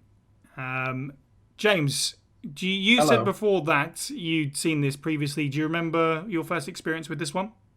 Yeah. I remember similarly to now, except it was more in my own casual company. But like I watched the original, and then the 2000. I knew the 2011 thing was coming out, and Right. I love Mary Lives of Winstead. Right. So I was like, oh yeah, I'll watch it. And yeah, that was when I watched it. I mean, I didn't go to the cinema or anything. I think I waited for it to come out like on like Blu-ray or something, and then watched it. I didn't watch it with anybody. And I remember like watching it and not seeing a problem with it. Mm-hmm. Fair. Like I remember enjoying it, and then yeah, it kind of been reinforced again, and we'll go into it, but reinforced again watching it with Bergs and Steve. Yeah, I this is another film which I think was underrated, but we'll go into that. Yeah. Okay. Well, as someone that Yeah. Okay. no. I have thoughts on either side of the fence. Don't worry. Bergs, I'm very interested to know. You know, what was your first experience with this? Because, as you said, you grew up a fan of the original, pretty much. I did, and I can tell you, I remember when I watched this movie. I worked at an establishment called Game Craze, which was inside of a chain called the Hollywood Video. And one night I had to stay open, but I had to stay open for midnight release. And the guy who was running the Hollywood Video, who had to stick around with me, was like, "Hey, we just got that new Thing movie, and do you want to watch it while we're waiting for the midnight?" And so like we watched it on like 24 22-inch televisions that were in a cube on a wall. I remember hating it because I was a fan of the original. I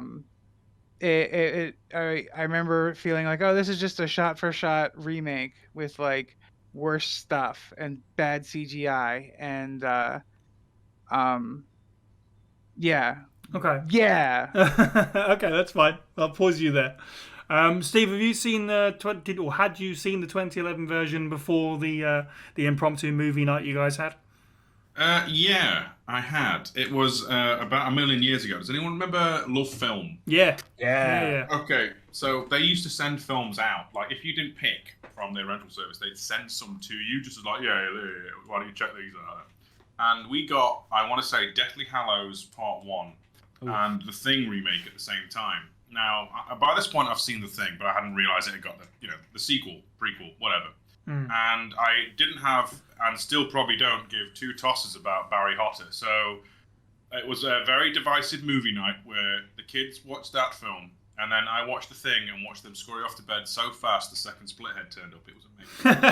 And I seared up into my head. So I've got at least some appreciation for this film that it can scare off Harry Potter fans. Which is a very odd, unique thing. So thanks, Love Film. Rest in peace. That's a great quote for the box, isn't it? Can scare off Harry Potter fans. No, but the thing is, right, okay, total tangent, and I realise that, but I am not a person who's read the books, and I hadn't seen any of the films, so having had to sit through Deathly Hallows Part 1, Right. got no context, it was torture. It's just people sitting in a tent for 4 hours, it feels like. So, yeah. Subjecting them to some body horror from, an Antarctic research base was fantastic. Okay, I mean, that's fair. We're going to dissect this much in the same way as the 82. I feel like we'll probably not go quite as in depth, otherwise we might be here all day. But let's start where we started with the previous film, with the themes, the atmosphere, the cinematography. I'll do the setup, of course, which is fairly straightforward.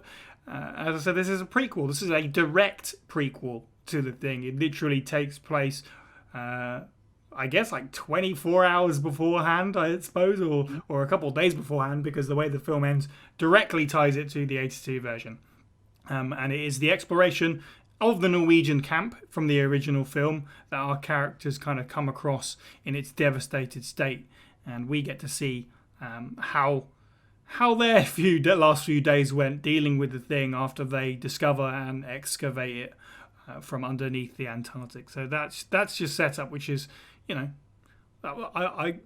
love the idea of that. We'll get into more of that when we get to the story, but let's talk about sort of the themes. And the paranoia was a big thing that we had to talk about with the original, so let's start there. Berger, how do you feel about the tension, the paranoia, the suspicion in the 2011 version? So overall, just to recap, I've changed my opinion on it. Okay. Since upon the rewatch. I do want to say that because I think they did a great job in a different way, because there's a dynamic in the 2011 film where you have this established team of Norwegians who all know each other, who've all worked each other, and these Americans come in and like disrupt that. So there's a level of paranoia between, just language barriers and language groups, which adds into it. And then there's like I call them Dr. Bad Guy, who's like actively trying to subvert the one person who's like establishing like, all right, so here's what we need to do to not get destroyed, and he's like trying to subvert that using that language barrier and the fact that she doesn't speak Norwegian. I love that. Yeah. In terms of the tone and the paranoia level of it, just keeping it dialed into that. It was there. Yeah, it's a really clever way to use, because I think if you're going to do a prequel to the thing and it's going to be set in the Norwegian camp, how do we deal with the language barrier to the audience, right? That's probably a question that the filmmakers had to make, is like, we can't have all these characters speaking Norwegian for an American-made film. So we've dropped some American characters in there for good reasons, for decent enough reasons that they came up with in the plot, which allows all the characters pretty much to speak English. But then, as you said, that becomes kind of like the big part of the paranoia for me. I don't think, because this film has an even slimmer running time, I think it suffers because that we get even less of the tension from the original film. We are bouncing very quickly from plot point to plot point, I think. But you're right to start positively there. That's a really good addition. Steve, how do you feel about the paranoia aspect of the prequel? I actually feel like it's played down for more of a power struggle. In comparison to the paranoia and mystery of the first film, this is more of a slasher film with a bit of shades of Jurassic Park, of all things. Right. Someone's took Jurassic Park and a slasher movie and The Thing and blend them together to make this. Not necessarily the worst combination in the world, but I can definitely see where they've lifted things. Like, even some panning shots feel like you could be flying over a really tropical island filled with T-Rexes, in comparison to the sweeping apocalyptic wasteland of Antarctica. It's not really apocalyptic in the nuclear sense, but it certainly doesn't feel all that populated. Right. And as a result, it mostly boils down to there's no real air of distrust. Yeah, they try and test people, but it just escalates so fast that any outing of the thing leads to just massive bloodshed. Yeah. The one time that you get any moment of trying to figure out who the thing is, who it might be, you pretty have an obvious tell with Griggs. Did you leave that open? And then 10 minutes later, his chest splits open and it escalates from there. So, it's mostly about the power struggle between guy whose name I cannot remember and Kate. And her trying to be the smartest person in the room, and him being a corporate-minded guy who's trying to look at the profit finding this alien life form. Right. Well, Almost an Umbrella executive, it feels like. Dr. Halvorson. All right. William Birkin, yeah? Yeah, or Rick Thompson. Sorry, let's go ahead. I don't know that I got the impression that he was like corporate. Like I got the impression that he wanted the credit. Yeah, that's what I mean. Sorry. Yeah. Like as a side and in like an academia sense. Right. He wants all the fame and the glory.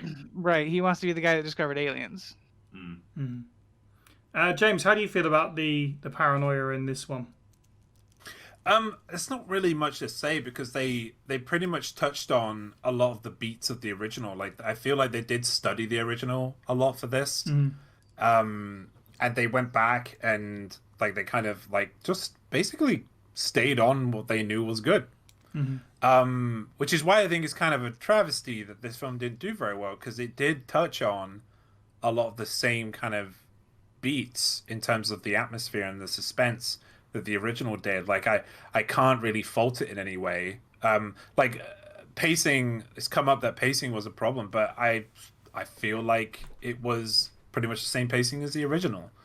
Like I didn't think it was rushed at all. Like there was some weird bits which I'll go into later, but overall, like I felt it was a pretty well orchestrated kind of film in terms of the atmosphere and the paranoia aspect of things, because they use different tools, use different like kind of leverage in the movie, so to make it a new experience while also keeping it like The Thing-ish, you know. It definitely felt like a The Thing movie to me. Okay, that's fair. You know, I agree with that to a certain extent. I wonder if it's because it follows so closely the original, and there are definitely things to be said about that later, as I say. I have positive things to say, but at this point, what I'm about to just go through on these notes makes it probably sound like I completely hate this film. And I'm going to put it out there that I didn't hate this film. I enjoyed watching it. I'm glad I watched it. I do think that I didn't feel the tension quite in the same way that I did with the 82 version. I felt like it was heading in the right direction, but the pacing for me really took a hit, and I think that's probably a studio decision kind of thing. The first act of this film concerned me because it kind of felt like a generic monster movie a little bit. Once the thing jumps out of its little ice coffin and into the ceiling, and then it goes, you know, rummaging around. Like, that's a cool idea, but I wasn't really keen on the ways that we saw it and the way that it immediately grabbed who it could, and in front of someone else as well. It was like, I'm going to eat you, and I'm a monster. Obviously in the original film, it's a really slow burn, and we don't see anything. We see a dog wandering around, and we don't know that it's actually an alien until decently far into the film, stuff like that. This goes, it's alive, it's a monster, it's running around. I was like, ugh, by that point. That being said, it did find itself later in the film, certainly. After in the same way that the original did, when all the characters are really aware and believe what's going on, that's when it felt right to me, and it got going from there. But the beginning was it felt a little bit strange, a little bit out of kilter for me. My compliments for the original film about the location and understanding the geometry, I didn't get that from this. And that's unfortunate. John Carpenter is just a more experienced director, I think, at this point, and I think he just had a better idea of what he was doing, whereas I don't think the directing and the cinematography on this was nearly as strong. So it just feels like a big version of the other camp. Like, do you remember these hallways? Here they are. But we didn't get really a full understanding of what it was. And also the other thing I didn't like, and I feel like I'm harping on, but I will stop. There was some like really 2010s jump scare nonsense in this that I was like, oh really? Do we have to have like a boo? No, not really. Boo! You know, stuff. I was like, do we need that? Like that? I didn't feel like the original had to rely on silly double take jump scares, but we did get that in the early part. Once all that stuff's out the way, though, as I say, in the sort of mid of the film, that entertained me a lot more. How do we feel about? I sort of touched on the cinematography, but let's jump onto that one then. Bergs, how do you feel about the way this film is shot? Are you a fan? meh, kind of like it doesn't have the feeling of the first one almost at all. I think. I do like how it's shot in that it's a perfectly serviceable film. Right. um, Yeah. like it's not a bad movie. No. No. Most of my thoughts on it are as like as a whole and in comparison to the other one. So like I don't know that I have any specific like lighting, cinematography. There's so much CGI that lighting is kind of hard anyway. Yeah, fair. But I thought it was fine. Like I have notes about like other stuff, but lighting and cinematography on this one I don't have much. Fair on. enough. It was perfectly fine. James, how did you feel about the way the film was shot? I think we're being a bit harsh because it basically copied the original movie. Right. It was it just updated it like to have like a clearer picture. Like the beginning is almost exactly the same. Yeah. You know, and you know I found that the mapping was fine. Of the like I got like it was very similar to the American base, like in terms of how they were moving around. Yeah, I feel like it, you know, again, I haven't put much in setting that's because it basically did everything the original did. Yep. Like for me, that's okay. That's fair because the original was fine. Well, I mean, all the fine. It was great. Okay, that's fair. Don't worry. There is a lid in front of me that I'm about to peel off when we get to story. I'm just waiting for the right moment. But Steve, how did you feel about the way this film was shot? Conventional, acceptable. I want to say mid 2000s mid-buster. You know, it's not a blockbuster, but it's not terrible. Yeah. It's okay. There are some shots that feel like homages, not necessarily to the thing. And they're okay too. Lighting composition, that's the thing. It's just okay. Yeah. There's nothing that jumps out at me as like, you know, offensive or inoffensive. There's some shots that I would argue. I was talking to the guys last night on the rewatch that this. Did you know this came out a year before Prometheus, and yet it seems to be riffing on Prometheus. That's amazing. Right. Yeah. So yeah, there are some shots there that do have almost a Ridley Scott edge, but never really reaches that height. Yeah, that's a good way to put it, I think. And I absolutely agree. It's not bad by any means. It's good. It's perfectly serviceable. It ain't gonna change your world necessarily, but it's no problems with the actual directing or anything like that. Okay, cool. Well, in that case, let's get a little bit deeper into it because I got some things to say, guys. I have things. So the big positive for me as a prequel. This is absurdly good. Absurdly good. 100%. Let's go! Right, let's get into the hype for this one. As a direct setup to the original camp, about the Norwegian camp that excavates the body and goes through the same experience, it's brilliant. It gives us the origin of the body that they find with the two faces. It shows us how that happens.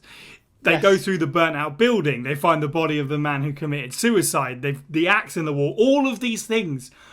And they don't even feel like they're just there for like. Sure, the axe in the wall. Maybe if you haven't seen the original, it doesn't mean much, but it isn't going to take you out of the film. It's just a thing that happens. It's part of a cool sequence, and all these little things, and it so wonderfully ties up to the 1982 version, right to the way that it ends.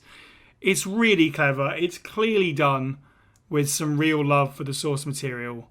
You can feel the excitement of the people that made this film and their love of the original film in the way that they went, it'd be cool if we can do this and we can explain this. And it's like, that's awesome. They even go as far as like going, the UFO was completely under the snow, but it melts the snow on top of it when the engines turn on. Like that's, it's so good. Yes. Details. Yes. This unfortunately has a big flip side, but I'm going to put a pause here before I go to my issues with it, and let's stay with the positive. Bergs, you're very excited about this. How do you feel about this as a prequel to the film? As a prequel to the thing, it's everything I could have asked for. It hits the appropriate beats. It like answers questions. It leaves you with more questions. Yeah. it like I loved a lot about this movie as a prequel to The Thing, because being a big fan, you go into it and I remember disliking it just on principle. God, they remade The Thing. Yeah, of course. Right. And like rewatching it again on a critical eye, no, I as a prequel to The Thing, I thought it was without getting too much into specifics, reasons as to why I loved it. I thought it was fantastic. Mm-hmm.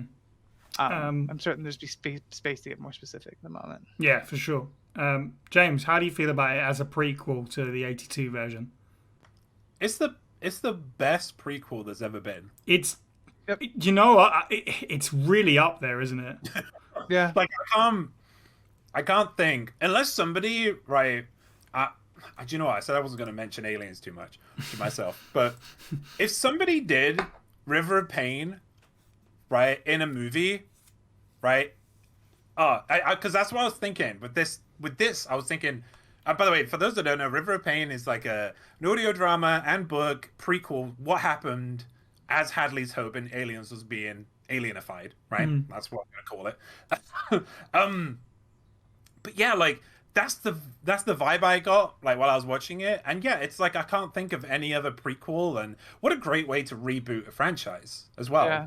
Like to have a prequel to follow up on, like, because what you're doing when you do this, even though I still feel like it wasn't received well for some reason, maybe we were just in like a weird time at that point, but like you want that nostalgia and they gave you it. Here's nostalgia for you in spades. We're going to give you the same we're going to give you the base they went to. We're going to tell you what happened. Like, we're going to show you the UFO. We're going to show you part of the alien. We're going to give you all of this stuff while also keeping a lot of the mystery there. What the thing was. And yeah, they did it great. And this is, as I say, I repeat, this is the best prequel, the best, and probably the best reboot in movies that there's been. Interesting. Hashtag fast hot takes. That's a bit hyperbolic. Steve, how do you feel about it as a prequel strictly? You know how film companies occasionally reuse a license just so they can hold on to a license? And they'll, like, Fan Four Stick, I think, was one, right? This feels like the opposite end of that spectrum. This is a film that is made with trying to be, not necessarily always reaching it, like Icarus going for the song, trying to appreciate what came before and be additive to it, not like, there's nothing that could be an out-and-out retcon to it. Maybe the Thing's behavior, but you could argue it's just dumb around humans at this point. Right. And that's brilliant, I think, to take the source material and not, for want of a better term, not bastardize it for the sake of making a book. This has clearly been made with some level of care and consideration to the continuity and lore of the franchise. I don't know if I'd say it's the best prequel ever, but it's certainly by no means the worst. Name one better one. I like Rogue One. Oh, okay. You know what? That's fair. Pretty good. Rogue One's a really good movie. Okay, cool. Right, I'm going to deliver a quote and flip this on its head then. So, one of the producers, I believe it was, let me just double check this to be certain. Eric Newman, one of the two producers for the film, said that Universal decided to create a prequel instead of a remake, as they felt that remaking John Carpenter's film would be like painting a moustache on the Mona Lisa, which is a great metaphor. Wow. Eric Newman explained, "I'd be the first to say no one should ever try to do Jaws again, and I certainly wouldn't want to see anyone remake The Exorcist. And we felt the same way about The Thing. It's a great film, but we realised there was a new story to tell with the same characters and the same world, but from a very different point of view. We took it as a challenge." That's all very well and good then, isn't it? But why did you try to make a prequel and a remake at the same time? Because it absolutely presents the cake and then tries to eat it. That's my confusion. This isn't a remake. This is a prequel. So why does it try so hard to do both? Because all the story beats of this are pretty much the same. We have, let's test everyone's blood. It gets sabotaged. Folks who come back get trapped in a room and then they tunnel their way out. We have a thing where the stomach opens up. We have a scene where everyone stands around the fire and understands the gravity of the situation, as we talked about before. It really...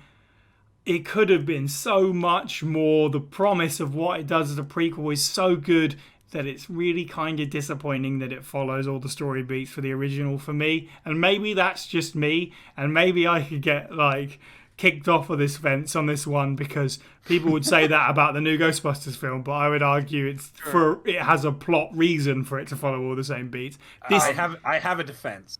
I also have a defense. That's fine. I'm not saying that I'm correct in this, but it seems to me like they really did try to do both, and it just, personally for me, it's a shame. It's a shame. It could have been more if they'd really stuck to the prequel thing. James, I'm going to go to you first then with your defense, by all means. Okay, two things, just quickly. Like, we, as members of the Resident Evil zeitgeist, right, we know that whatever was done would have been a disappointment, right? So I think they tried to do a little bit of both. Right. To try to give the new, but also give that nostalgic same beat feel. Because I get what you're saying. And it is also a problem. It's one of my immediate feels when watching this movie, specifically through my second casual walkthrough, was, oh, this is just, it is the same piece. It is the same like journey you're going through, just changed. But I was also thinking, like, I get why you're doing this, because you're trying to appeal to that nostalgic. And yeah, of course. Also, like, in a story sense, humans are animals of habit. Like, we do go through these things very similarly. You put people in the same situation, they're gonna do similar things.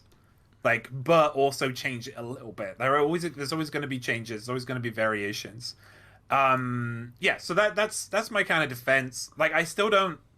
It's hard, isn't it? And I think during that time, I think it's kind of, well, dare I say the word pioneering? They were trying to do something a bit new, like with we had reboots previously before that, and they were all a bit pants. And we had reboots after that, and they were a bit pants. You know, because some of them changed the story completely, and everybody hated them. Some of them kept the story precisely as it was. And people hated that too. People hated that too. You know, so it's like, oh man, you could really kind of win with fandoms. But there's definitely something that can be done. You know, I mean, looking at like Castlevania, you know, and The Witcher, stuff like that, that's done very, very well. Sorry, go ahead, Berger.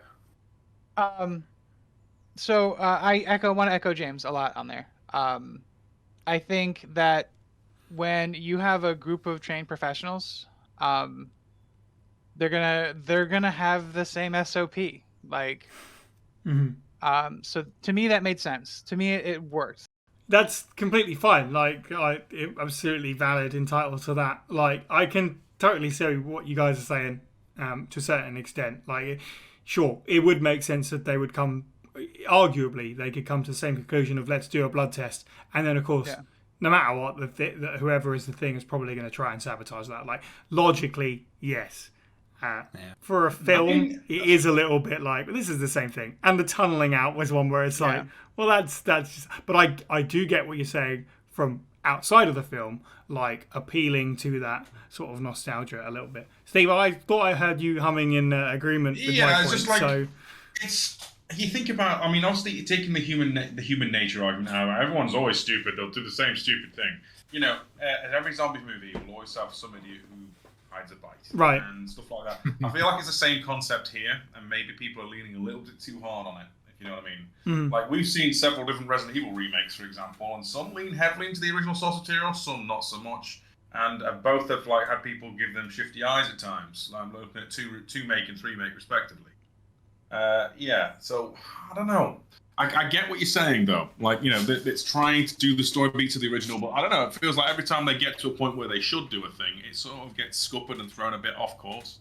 Like the blood test never happens. It's about to, but then, you know, they don't even finish doing all the fillings, do they? Before it all goes a bit awry with Edvard going a full dismantle monster. Or am I misremembering?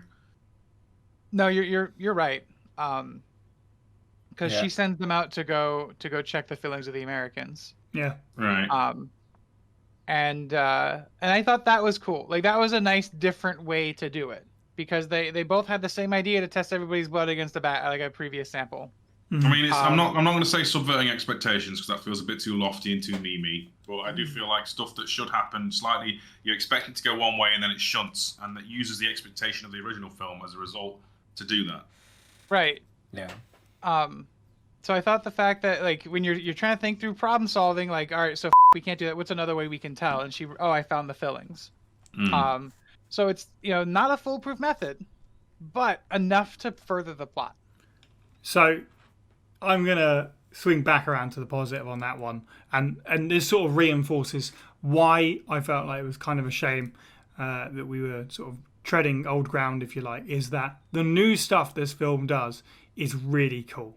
Like I was a big fan of, this can't absorb inorganic material. We found a bracket from somebody's leg as it was trying to digest them, just sort of like sitting inside the body, and then finding the fillings on the floor, like, which is really cool because A, it's different, and B, it makes sense, and C, even better, is this is actually less conclusive than the blood thing, which is cool because it's very thinking on your feet. And as the audience, you're like, well, I'm not so sure, but what about this? Well, you can't, because they actually bring it up, what about if you got sort of like porcelain fillings and stuff like that? And I really like that because it adds even more to the suspicion. Yeah. You can't just outright 100% foolproof test people. But it's a really cool original element. And I really like the new things that this film does. And that's perhaps why I felt a little bit kind of meh about the nostalgia beats, just maybe to tie that point up. Steve, how do you feel about the fillings thing in general, since you kind of the one that brought it up? How does that seem? I think it's compare? clever. Yeah. Honestly, I think it's clever. I especially love it when I can't remember the dude. The first guy gets eaten and they're like going into the corpse. Henrik, I think. Yeah, and they're like, well, what's this splint doing outside of his leg? And then they're, oh God, it's duplicating him. When that penny finally drops, it's just amazing. When she puts it, Kate puts it all together. Like, smartest person in the room and no one listens to him. Oh, what a surprise! But the fact that it gives the thing sort of something identifiable as not necessarily a weakness but a flaw that could carry over into other media without underwriting it. It just means that the people in the American base either had really bad dental care or really good dental care. Yeah, that's fair. Bergs, how do you feel about the fillings and some of the new additions to the story? I can kind of touch a little bit on that. I do like it. I like that the method. Like I said, I like that the method that they encountered was different. I really appreciated a lot of the. Like I said, I like the Norwegian cast a lot and how they interacted with one another. How they they felt organic. One of the comments I had about the movie as a whole was that it didn't feel 80s to me. And didn't feel organic like that first one did, but the Norwegian cast working together did. So I liked them a lot. With the exception of Mary Elizabeth Winstead, the rest of the American cast I didn't much care for. All right. Yeah. So that's fair. Yeah. Yeah, but since we're kind of like bumping into that, I agree. I think the character of Kate is arguably I think she is more dimensional, like got more dimensions to her than McCready, but only just. They're both fine protagonists. They serve the plot in their way. She gets to be kind of a combination of the McCready character and the Blair character who figures out what's going on before everyone else, which was cool. Very clever way to do that. Same issues with this cast as the original. They are mostly just a bunch of bodies to kill for me. There are some of them that get more development than other. Shout out to Tormund from Game of Thrones. That's who it was. I forgot his name. But we get even less time to dig into their paranoia and suspicion in this one, I think. Carter is incredibly boring. He's no child as the other sort of character that makes it right up until the end. But it's fine. Nobody outright offensively terrible, I suppose, other than boring McAmerican face. James, any more thoughts on the plot and the cast, in fact? So when the filling thing happened, I was so excited. I was like, oh my God, that's so clever. Yeah. That's so smart. Because I completely forgot that was the I can't think of the word right now, but that was like the hook of the movie. That was the thing that we're going to be constantly, because it's not just for her and for them, it's also for us, because we're like, do you have like I mean, it improves and like gets even better later on. Yeah. Like, but like, you know, you're looking for things too. It's an interactive experience. You're also looking to see what people have. You know, but yeah, I loved it. I was so proud, like, of whoever thought of that. Like, whoever you are, great Well idea. done. Yeah. Yeah, in terms of the casting, I'm gonna call her Mew because that's her abbreviation and it sounds adorable. But yeah, Mew is amazing, and I think this film and also a film that came out a year ago called Kate by the same name, which is funny, no relation. But those two films showcase. This is completely unrelated to the film. These two films showcase how Mew should be the next Amanda Ripley in a movie. Yes, Like, I got that vibe from this, definitely. Yes. Yeah. That she, and also like they definitely like they kind of pulled from the. I freaking hated it, but at the same time, it's real world, and this is what happens. This is what happened, but you know, woman says thing, you know, then man repeats what woman says, and everybody listens to the man. You know, exactly. it's like, oh, come on, but also it was a sign of the times because that's what happened.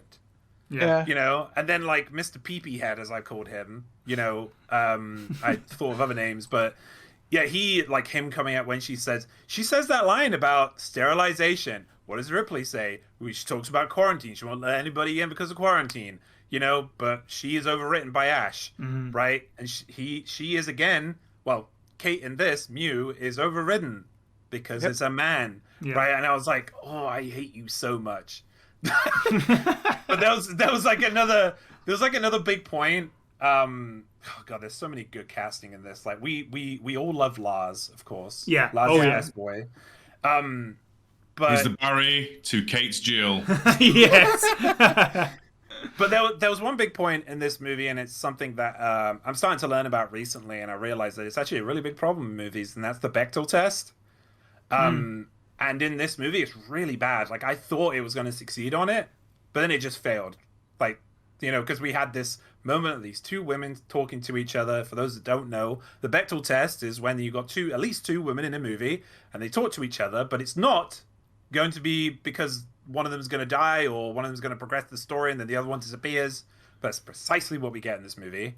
Like, one woman is taken out. I would have loved to have seen that woman maybe a little bit longer. I can't remember her name, sorry. Juliet. But Julia, thank you. Right, but I would have loved to have seen her maybe go halfway through the movie.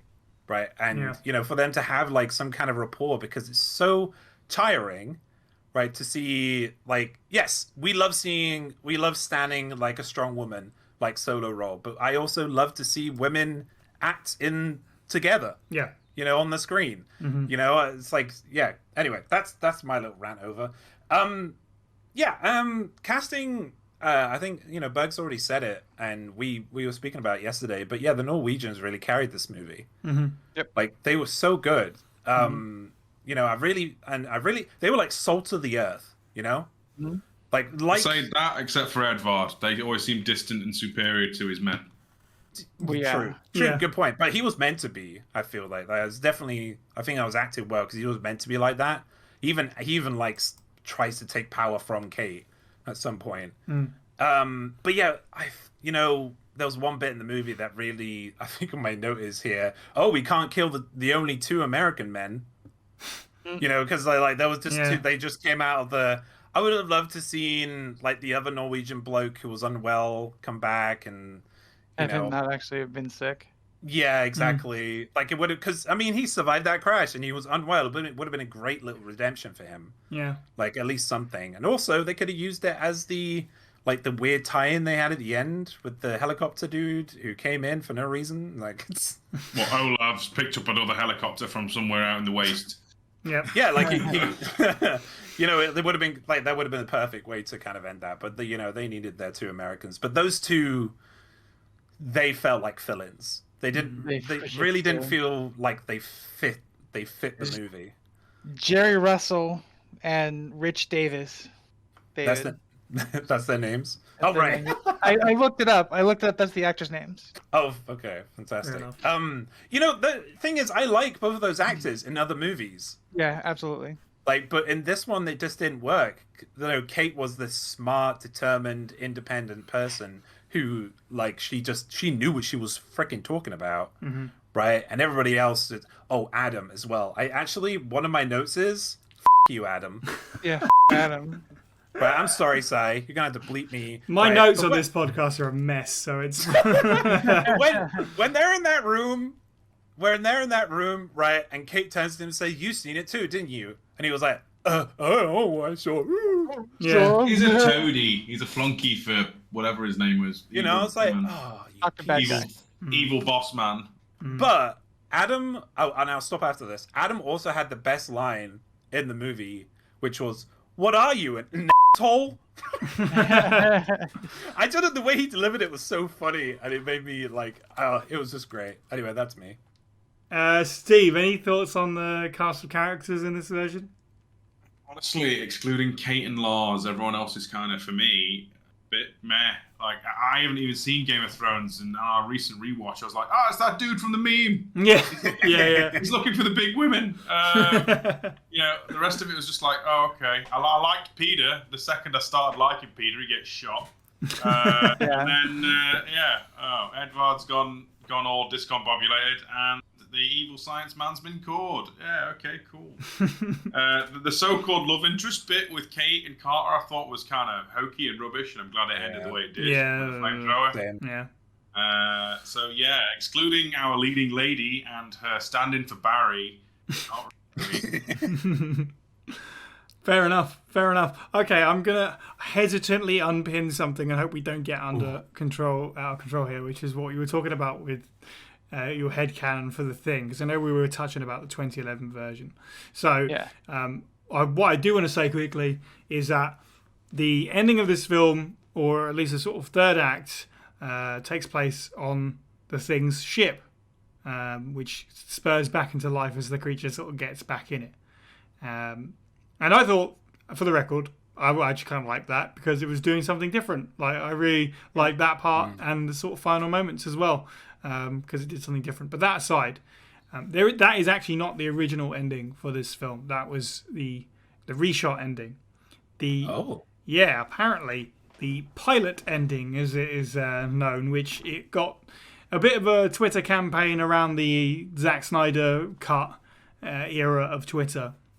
So apparently it does exist and it is out there, I guess, or at least it's assumed so.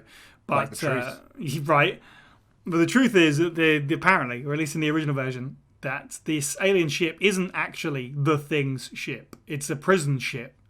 And another species is carting this creature to wherever it's going to go, wherever it's going to be incarcerated or whatever. But it breaks free of the ship.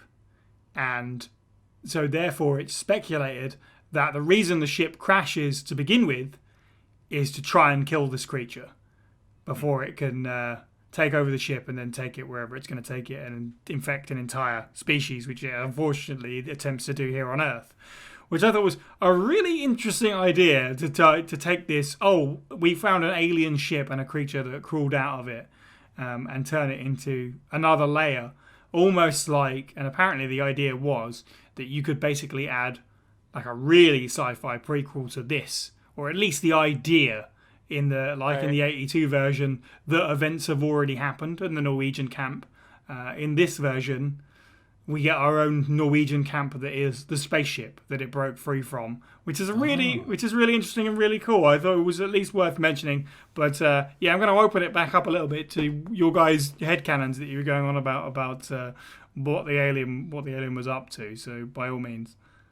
I'm down for that. I'm down for an alien escapee criminal, basically, or a bioweapon from another world that has been accidentally unleashed.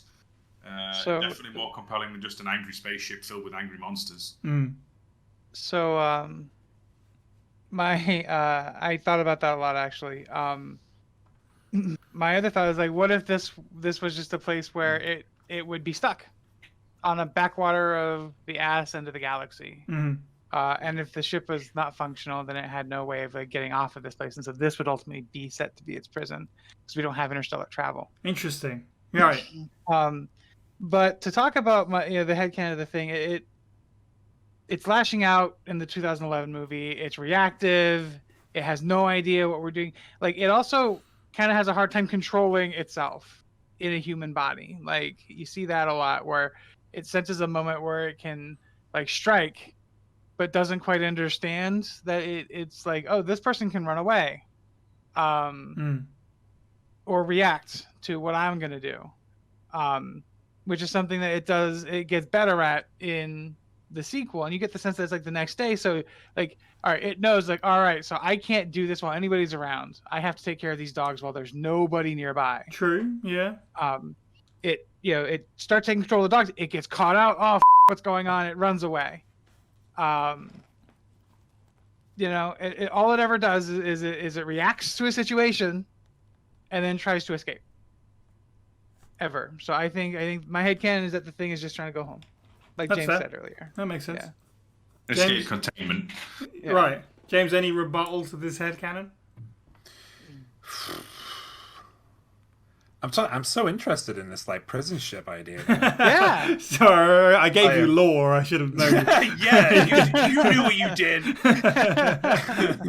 I mean, debatably canon because it didn't.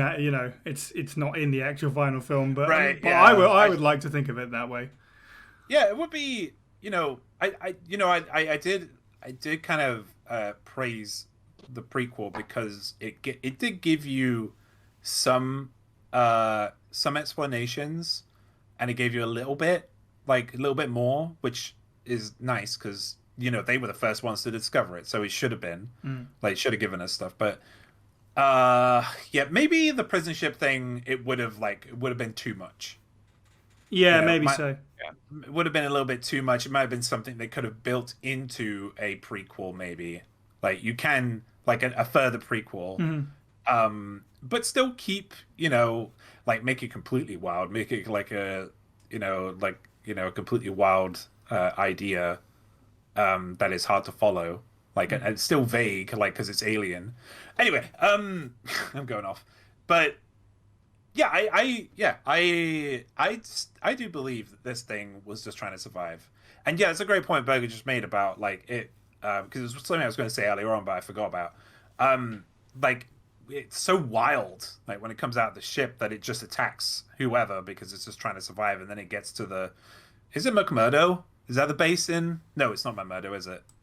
McMurdo's the one they talk about going to. Right, yeah. It's the American base. I'll just go with the American base. Yeah. And so when it gets to the American base, it's a lot cleverer, it's a lot more canny. But yeah, I think it was just trying to, because Steve said something yesterday. I was like, we brought it up, which is why I brought this up, because I was thinking it. It wants to get in the ship because it wants to, infect the planet, But I was like, but what if it wants to get in the ship and just wants to go? Yeah. But we're interrupting it. It's like, God damn it! I just want to leave. Leave. Yeah, I mean, the not knowing is kind of the beauty of it, I think. I mean, there's a lot of that in the thing in general. So we could, obviously that's the beauty of it. We can speculate, but maybe it's better that we don't know, really. Yeah. The alien covenant problem. Knowing too much can ruin the... Yeah, sure. Mystery. Broth. Was it too much knowledge spoils the broth? I don't know. No, the thing is, with Covenant, it's knowing too much and not being able to correctly storyboard it. Too much was coming out. Anyway, this isn't an alien podcast. Okay, stop. Okay, let's talk about the visual effects for the 2011 version then. For me, so I've heard some sort of touches on some takes here about this. I think this film is a mixed bag. I don't think it's terrible. I think it looks okay for a film that's 11 years old in terms of the monster CGI. There are moments, unfortunately quite a few of them, where it really falls flat, and that's pretty much when anything is on fire, which is a shame because that's a big part of the thing, isn't it? And, CGI fire has been difficult. We know that, especially as video game fans. Just making fire look realistic is really difficult, which unfortunately turns the creature into sort of like a silly, unrealistic PlayStation 3 model sometimes. But other than that, it's not too bad. And sometimes sometimes it's shot well. It's funny, Steve, that you said Jurassic Park, but obviously there's a bit. I imagine you guys maybe picked up on this too. There's a moment where I think it's Carter is hiding from it, and it's come through this door, and he's like leaned up against the shelving unit, and it really, really made me think of the Jurassic Park raptor scene in the kitchen. That was whilst a homage or rip off or whatever you look at it, it was shot well at least, which is nice because sometimes maybe not so much. But I'll leave it there for now. Steve, how do you feel about the CGI on this one? Oh god, this is like pulling a pin out of a hand grenade. Go on. Terrible. It undermines so much of the film. Yep. Like, there was a bit last night when Griggs first transforms and James and Berger are singing his praises. Like, I was too busy fixating on the face, and then we went back and rewatched it. Like, yeah, that does look good when you don't look at the face. And there's so many bits that just look like really, really mid 2000s trying to be cool, but just not. And it makes it seem more smooth and athletic than it was in the original. And the original is very waxy and diseased-feeling creature, whereas this one seems much more like a necromorph, I suppose. It seems too muscular and capable, and its movements therefore just shunt straight into the uncanny valley, despite the fact it looks nothing like a human half the time. It hurts it. Like, there's maybe a few bits that I think are kind of cool, even if they do look a bit like from a PS2 game. Like when Edvard is absorbing Adam, I think is phenomenally grotesque, even if it is mostly CG. But yeah, it undermines so much. And God help me, that final chase inside the ship. The fact that you put that man's face on and it just looks awful. Yeah. It just looks atrocious. But they realized it, right? And they're like, "God, get rid of the face. Cut it. It's better when it's on its slower moving and it's fully grotesque state. But whenever it's got human parts on it, the human parts pull me straight out. That's fair. I don't mind the odd bit of NAF CG, but in this case, it really doesn't help it at all. Yeah, I agree about the faces, certainly, for me, even though I wasn't quite objectively horrified by it in the wrong way like you were, but the human face stuff was not good, certainly. James, how do you feel about the CGI in this one? So it started off really strong. We got some pretty good practical effects, and they used some CGI with the practical effects, and I like that. I like that sort of I like it when they use CGI sparingly, and it's during that time when CGI really wasn't up to par. And I made a note that basically, if the if the room or the setting is at 50% brightness, and you were at least 8 to 10 feet away from whatever is CGI, then it looks great, right? But if you are any closer than that, and the brightness is and it's fairly bright, which is why the face on Griggs lit up so much, then you start to see the cracks, and not cracks, fissures more you start to see the the problems. Where the lines are.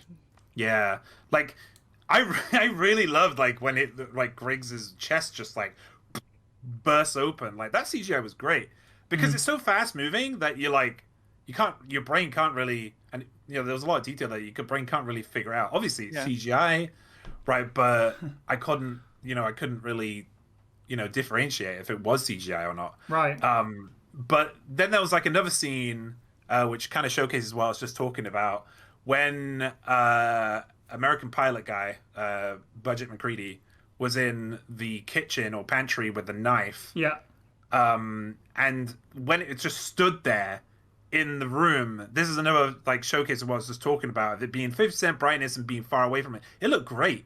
Yeah. In that scene. But then it got closer. There was a close up of its face. I went, no. It looks bad. It looks bad again. But there's a lot of practical effects in this, and we'll talk about it later on. But yeah, it's a bit hit or miss, and films of that time, they're always going to be hit or miss with CGI. They're always trying something different. And when on the Scorpion King, The Rock. Oh boy, we're getting there, right? But even later titles like Alien Covenant, for instance, they tried to use CGI, and it only worked in some scenes, because of the darkness and because of the the expansive like cinematic view that they were using. But as soon as you got close, Yeah. it looks a bit crap. Harsh lights are really easy in video games. So like at a distance when that stuff is important, like, it's Yeah. part of the reason why Alien Isolation, which is topic for another day, is so good. Never heard of it. Yeah, Bergs, how do you feel about the CG in this? I think I'm like kind of in your camp. I thought it was fine. It was perfectly fine, serviceable. 2011 CG. It was bad where we know it's going to be bad. Yeah. It was pretty decent where you know it's going to be decent. I am bummed out because I heard that there was a lot of practical effects made for it. And it was overdone at the insistence of the producers. It was done over with like CGI. Yeah. So that bummed me. I'd like to see what it would have looked like. Yeah, it's an interesting one, wasn't it? I did some looking into this, and James, you were saying about the scene with Griggs on the helicopter. That's an example of something that was practical. They had like a full body suit of this like splitting open body and flopping head, but yeah, they just painted over it in CG. Same thing with the Why? yeah, why? that was the reaction I was expecting. It's the same thing with the Adam and Edvard sort of merging creature. They built like a rig with this puppet on it. And then just paint it over it, which is really weird. And even worse than that is almost certainly why this film did not turn a budget. Because the CG would have been so expensive on top of the fact they made all the practical effects that they basically didn't use. It's strange. Do I like dare say that there was probably a lot of yes men in this because I don't see why you would just dump that like that. Yeah, I think this was. I think it was the director himself that said something like it's just kind of like a microcosm of the industry at the time where they would hire smaller known directors and stuff like that to make films like this because they're easier to boss around, I guess. And the studio can make those decisions without any kind of pushback and not really have to take their sort of opinions into consideration, I guess is what he means by that. They hired some really great practical effects guys and then didn't really bother to use their work. I think the practical effects guys have said since that they may as well have just drawn the designs and then stayed home rather than go and actually do the work they did because it wasn't used, which is a real shame because obviously the practical effects are a huge part of the original film. So Alec Gillis was on this, wasn't he? Yeah. Like yes, he was used for this. Yes, he's one of the practical guys, I think, right? And he was for the original too. It's like, no, respect the name. Right, like, exactly. Put the practical in. Like, don't. It's kind of an insult to me. That feels like an insult. Yeah, it's awful. I agree with what you guys saying about sort of like the way they were framing it. It's a big problem with this film.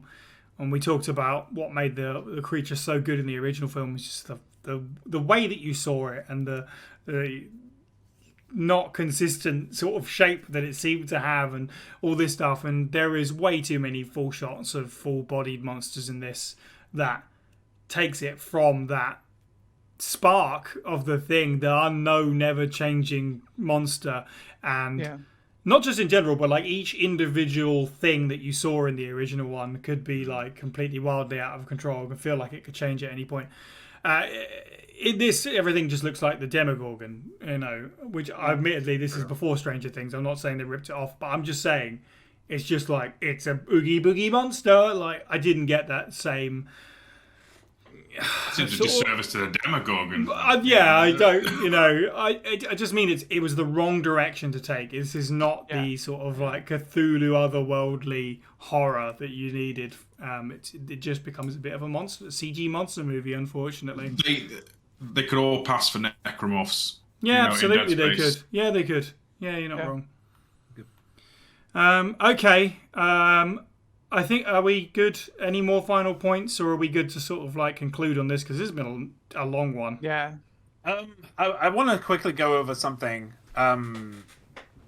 Because I mentioned it earlier on with the first one. It's something that this film did better than the original film. And it's sound design. Like, I feel that the monster and the monster sounds in this are like much more uncomfortable than the original. Like, there's a note I've made. I'm trying to quickly find it. Right, yes. So I don't know if you guys felt the same thing, and it's always, and maybe this is because of Alien as well, because Alien is very much like this, and I know it's taken reference from that, and you do see it in the original as well, like, but it's how oddly voyeuristic the thing is, and the way it feeds on things or absorbs into things or turns it into it, like. It always watches the victims and those around it. It doesn't do anything immediately. It always waits. It's gross, and it made me super uncomfortable. It's not doing anything. It's just sitting there, right? And the sounds that were coming out of the thing, and like the way it was vocalizing as well, really made me squirm, like even more than the original. And that's kind of a testament to, like, it did its job well, and that's kind of a testament to this movie. It did great, like, in making me feel uncomfortable. Cool. No, that's fair. It's not something that I noticed, but something maybe for a rewatch. To conclude, I'll just go first in that case. It's quite simple.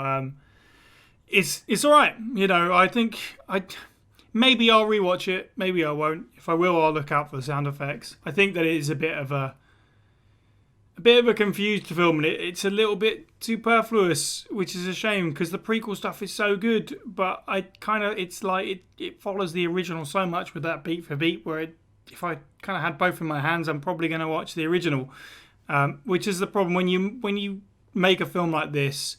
You're always going to make a less loved version of such a classic, right? Yeah. Which is a shame. What makes that worse is the fact that I did like those new bits, like the fillings and we didn't really talk about it, but the earring bit at the end, and they're cool. I like the new stuff it did.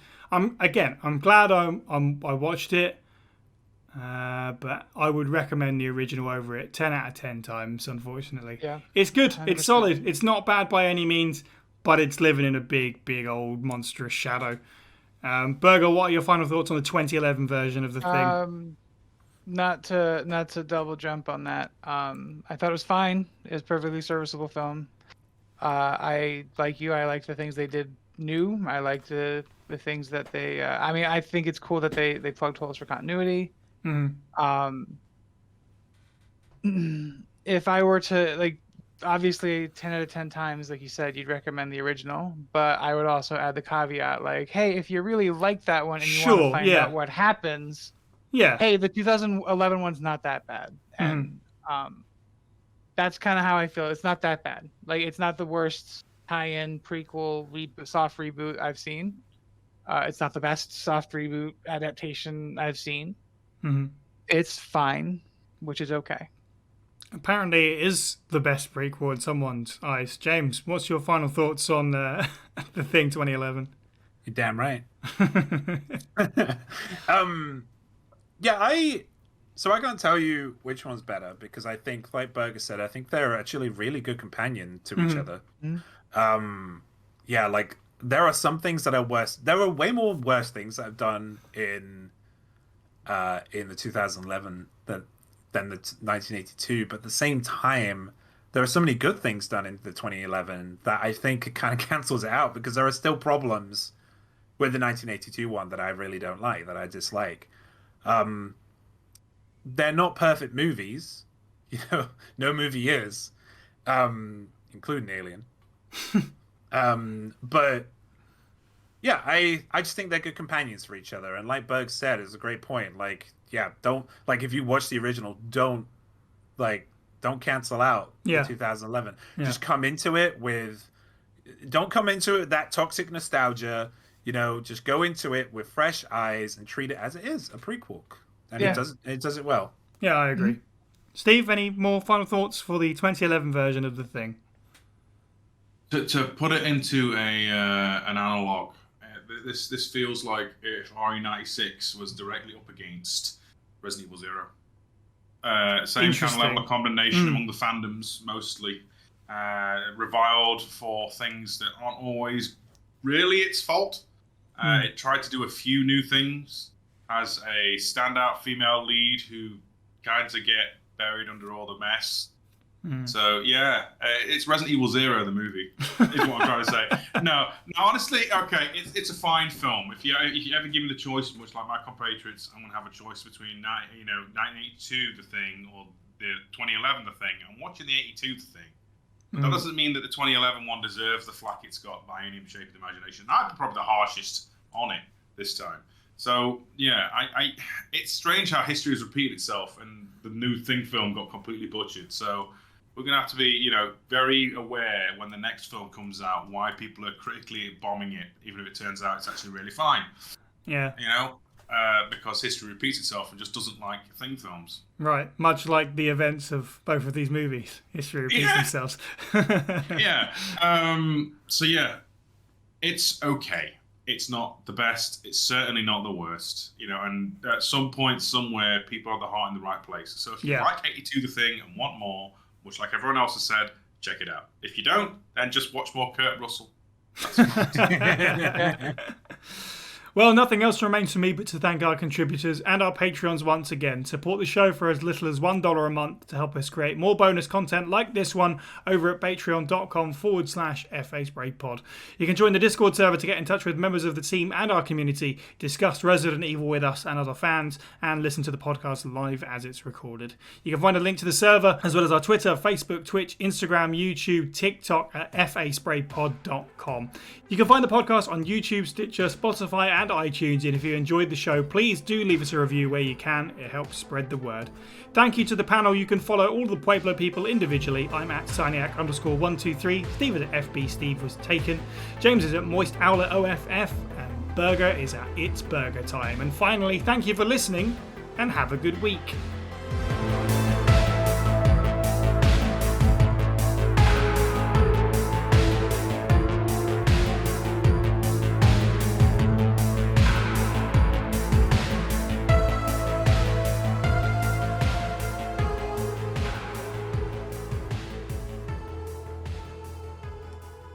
Dun, dun, dun.